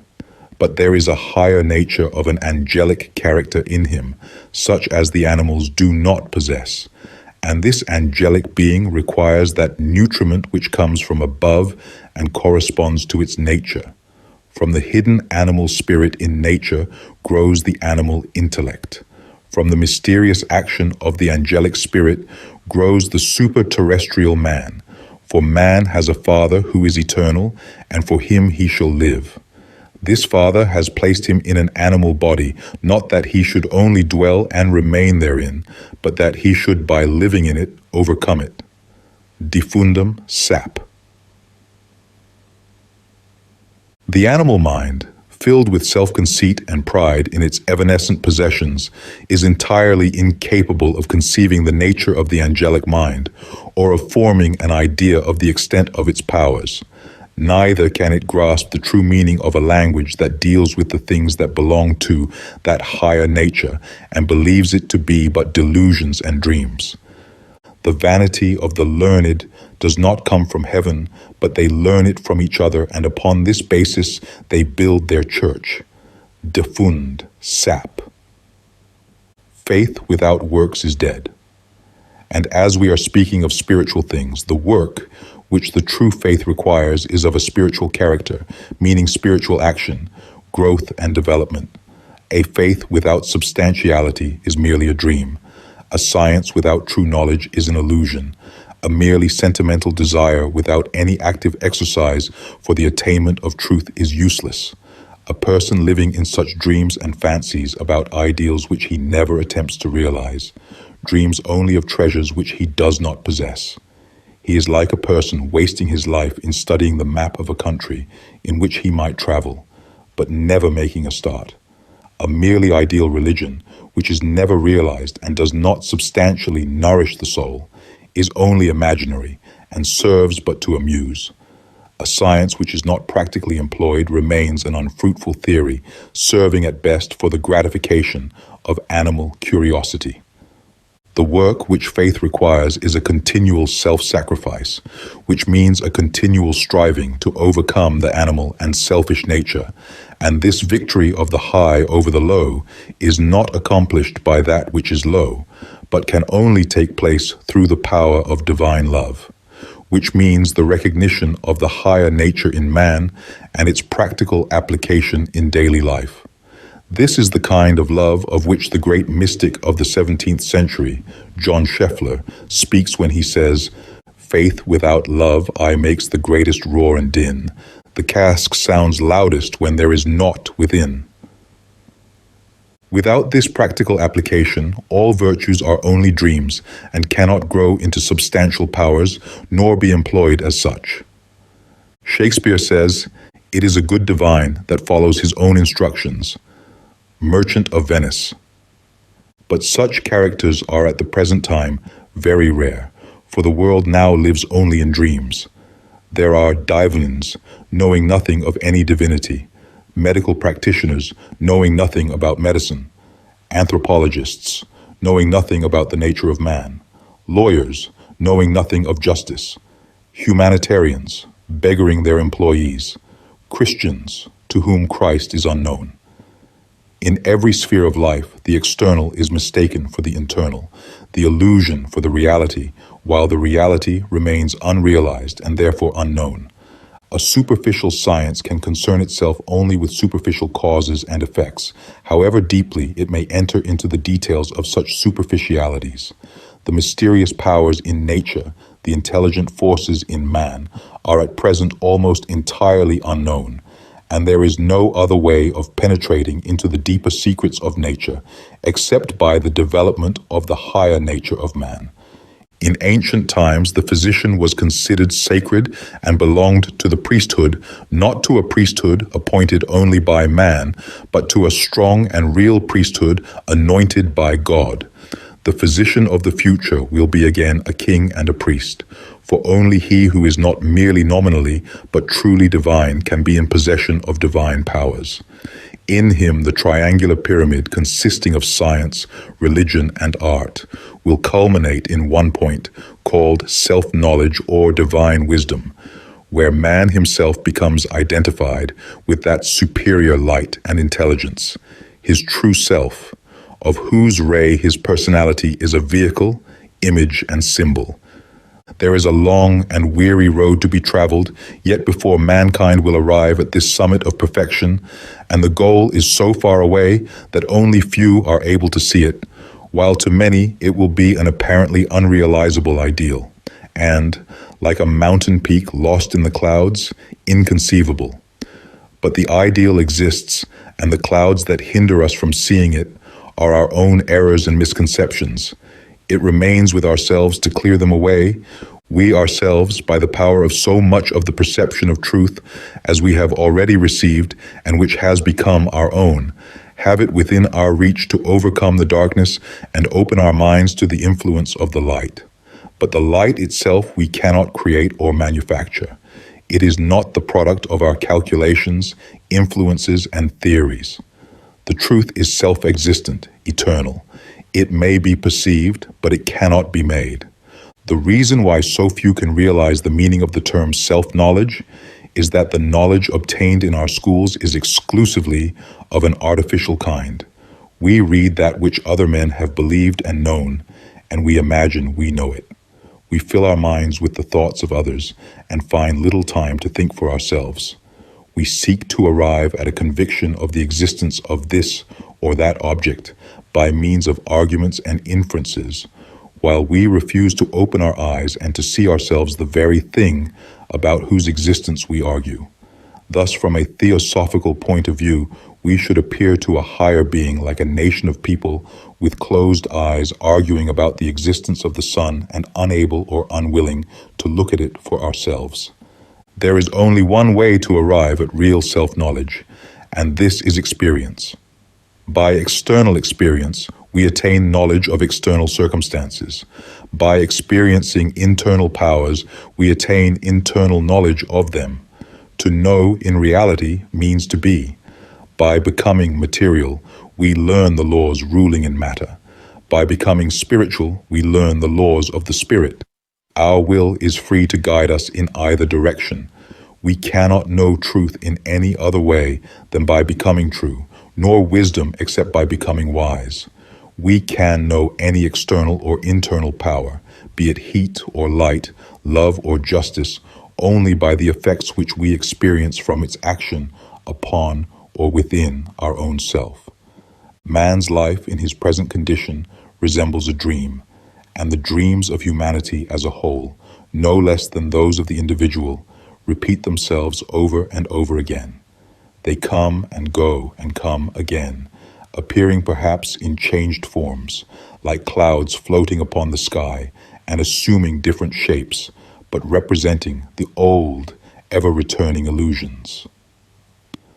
While above them, unseen and unknown, shines the sunlight of eternal, unchanging truth, whose presence may be felt like the warm rays of the sun penetrating the clouds, but which to be known requires to be seen. The temple of nature is open to everyone who is able to enter. Its light is free to everyone who is able to see. Everything is a manifestation of truth, but it requires the presence of truth in ourselves to enable us to perceive it. That which hinders us from entering the temple of nature, from seeing the light and perceiving the truth, are the shadows which we ourselves have created. The real object of the lights kindled by science is not to reveal the truth, which requires no artificial light to be seen, and whose own light is quite sufficient for that purpose, but to destroy the fogs which hinder us from seeing the truth. No one would think of examining the sun by the light of a candle, but the candle light may guide us through the dark passages of the labyrinth of matter to the door which opens upon the surface, where after the daylight is seen, artificial help is no longer required. But as in seeking our way through a tunnel, the best guide is the light that shines from afar through the entrance. So a perception of truth in the heart is the only reliable guiding star in the labyrinth of ever-changing illusions. All the scientific lights in which this light of eternal truth is not reflected, however radiant they may be, are only so many will-o'-the-wisps misleading the wanderer. All scientific theories and hypotheses based upon a non-recognition of the inner constitution of man and denying his superterrestrial origin are founded on a misconception of truth. Such opinions are continually subject to change, and no new theory of that kind exists at present which has not existed in some similar shape before. But the truth itself is independent of these opinions. It has always existed, and there have always been some who were capable of recognizing it, and others who, unwilling or unable to see it, based their knowledge upon misconceptions and superstitious beliefs founded upon other men's assertions. Modern medical science, with all its modern aids and paraphernalia, has only succeeded in working itself up to a more detailed knowledge of some less important phenomena in the kingdom of matter, while a great number of far more important things that were known to the ancients have been forgotten. As to the power of the soul over the body, tremendous as it is, almost nothing is known, because the souls of those who live entirely in the kingdom of speculations evolved by their brain are asleep and unconscious. An unconscious soul can no more exert any power than an unconscious body. Its motions can at best be instinctive because deprived of the light of intelligence. It is far more important to the progress of real science that the soul of man should awaken to a recognition of its own higher nature, than that the treasures of a science dealing with the illusions of life should be enriched by any new theories in which there is no recognition of the one foundation of truth. All that any sound theory or any reliable book can possibly do is to displace a false theory which prevents man from seeing correctly. But the truth itself can be exhibited or revealed by no man and no theory. It can be seen only by the eye of the true understanding when it reveals itself in its own light. It has been said that it is not within the reach of science to enter the realm of noumena, which underlie all phenomena and are their cause of manifestation. But without a recognition of the noumenon from which all phenomena spring, a true science, from sciadio to know, will be as impossible as a system of mathematics with an ignoring of the existence of the number one from which all other numbers take their origin and without which no number exists. The soul in us is fundamentally identical with the one from which all phenomena originate. The soul, which is, can know that which is, while that in us which merely appears to be belongs to and deals with the realm of appearances.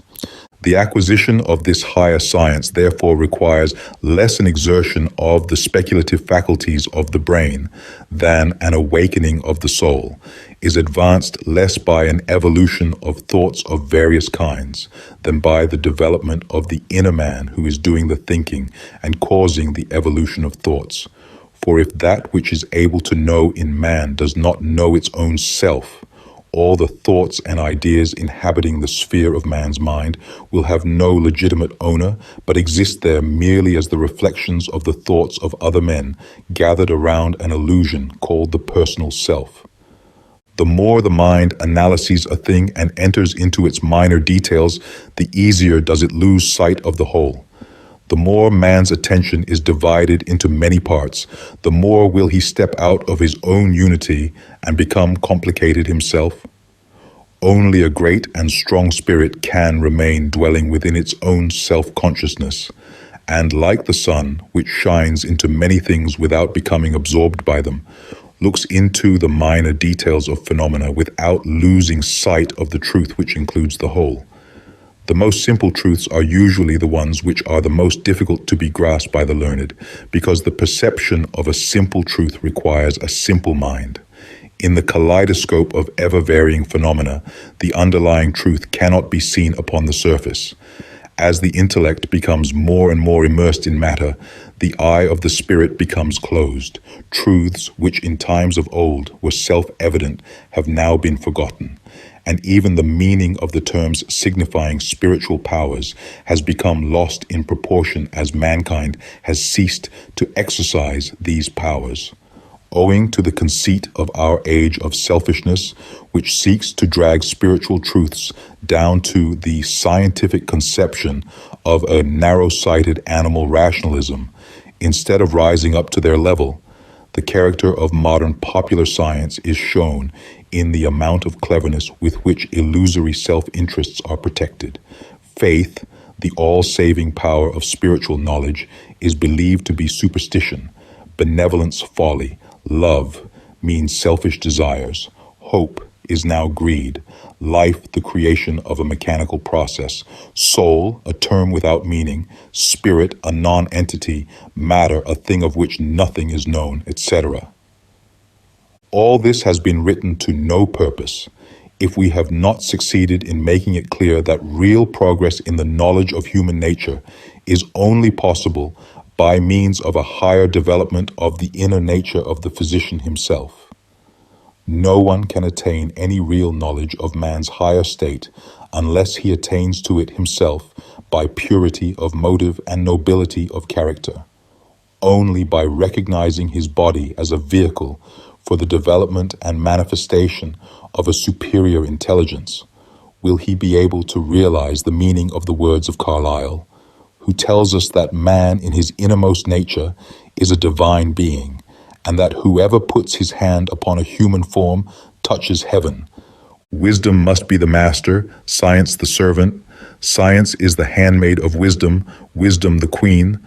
Science is a product of man's imagination, wisdom the spiritual recognition of truth. Material science is a product of the essentially selfish desire to know. Wisdom recognizes no separation of interests. It is the self-recognition of universal and eternal truth in man. Science, guided by wisdom, can enter into the deepest mysteries of universal being by entering into the unity of the all. But if science attempts to employ wisdom for the gratification of curiosity or other selfish ends, it is in opposition to wisdom and becomes folly. Therefore, a favorite motto of the ancient Rosicrucians, of which Theophrastus Paracelsus was one, but which is understood by only a few, said, "I know nothing, I desire nothing, I love nothing, I enjoy nothing in heaven or upon the earth but Jesus Christ and Him crucified." This did not mean that they resolved to remain ignorant or to lose themselves in pious reveries and dreams of past events. For Paracelsus also said, God does not desire us to be ignorant blockheads and stupid fools, but it meant that they had given up the whole of the illusion of self with all its necessarily elusive knowledge, desires, attractions, and joys, and entered into the consciousness of that divine intelligence which during this earth life is, as it were, crucified in man, and by entering into the higher spiritual state they had become one with him, who is himself the truth in themselves and the source of all knowledge in heaven and upon the earth. Forever the truth shines in the eternal kingdom of light, but the world of mind wherein our terrestrial nature moves has its astrological laws, comparable to those that rule in the visible world and are known to astronomy. As the earth recedes from the sun in wintertime and approaches it in the summer, so the spiritual evolution of man has its periods of spiritual enlightenment and of mental darkness. And there are little periods within the large periods, as here are days and nights in the year. Man, whether considered as representing humanity as a whole, a nation, a people, a family, or an individual, resembles a planet revolving around its own axis between the two poles of birth and decay. That which is uppermost turns down, and that which is below rises again to the surface. Truths disappear and are forgotten, only to reappear again embodied in new and perhaps improved forms. Civilizations, systems of philosophy, religion, and science come and go and come again. The absurdities of fashion that have been the pride of our parents and were laughed at by us become again the objects of admiration for our children, and the forgotten wisdom of the past will be again the wisdom of future generations. Thus the wheel would ever revolve in a circle. There would be no progress and no object of life, if the presence of the eternal Sun of divine wisdom acting upon the center of the wheel did not attract it towards itself, and thus in the course of ages gradually transform the circular motion into a spiral gyration. At every turn of the great wheel, its axis moves imperceptibly a little nearer to the source of all life, although every period of evolution begins again at the foot of the ladder. The ladder upon which we are climbing stands perhaps upon a little higher ground than the one upon which our ancestors climbed, or which we climbed ourselves during previous incarnations, but there are many steps upon it which our forefathers have ascended and which we shall have to reach. The science of medicine forms no exception to this general rule, and we may safely assert that the system of medicine of Theophrastus Paracelsus, in its recognition of fundamental laws of nature, is of such a high character that it will be for the medical science of the coming centuries to grow up to its understanding, nor will this advance in science be possible without a corresponding development, and this development will be inaugurated by a correct conception of the constitution of man. While modern medical science has become degraded almost into a mere trade, flourishing under the protection of its self-interests which it receives from governments, the medicine of the ancients was a holy art, requiring no artificial protection, because standing upon its own merit, it rested upon its own success. The adept physicians of the past performed cures which, whenever exceptionally performed at present, are called miraculous, and their possibility is denied by the majority of the learned, because they are not in possession of the spiritual powers required for their accomplishment, and consequently cannot conceive of the existence of such powers. Where is the physician of the present day who knows the extent of the power of the spiritually awakened will acting at a distance of thousands of miles, or the power which human thought can exercise over the imagination of nature? Where is the professor of science who can consciously transfer his soul to a distant place by the power of thought and act there as if he were bodily present? The proof that these things have been done and are done even now is established as much as any other fact, resting upon observation and logic. Nevertheless, it is popularly considered scientific to deny such facts and to treat the theory which explains them with contempt. The finer forces of nature are so thoroughly unknown to gross material minds that to mention their existence raises a roar of merriment among those who, being ignorant of the extent of the powers hidden in the constitution of man, require a sledgehammer to kill a fly and a cannon to shoot at a sparrow. While the eyes of material science are directed downwards, seeking within the bowels of matter and finding only perishing treasures, the sentimental idealist revels in dreams without substance. Being habituated to objective contemplation, the idealist obtains nothing real, for keeping distant from the object of his research for the purpose of seeing it objectively, he prevents himself from becoming identified with that object, and he cannot have any self-knowledge of that which he is not himself. Neither can the materialist who denies the existence of spirit in the universe have any real knowledge, for he ignores that which alone is real and deals only with the relations existing between phenomena which the unknown spirit produces. Real knowledge, such as is the product not of mere knowing, but of becoming, ought to be the basis of all true science. This it is which constitutes that theosophia, or self-recognition of truth, which will be the guiding star of the physician in the future as it has been in the past.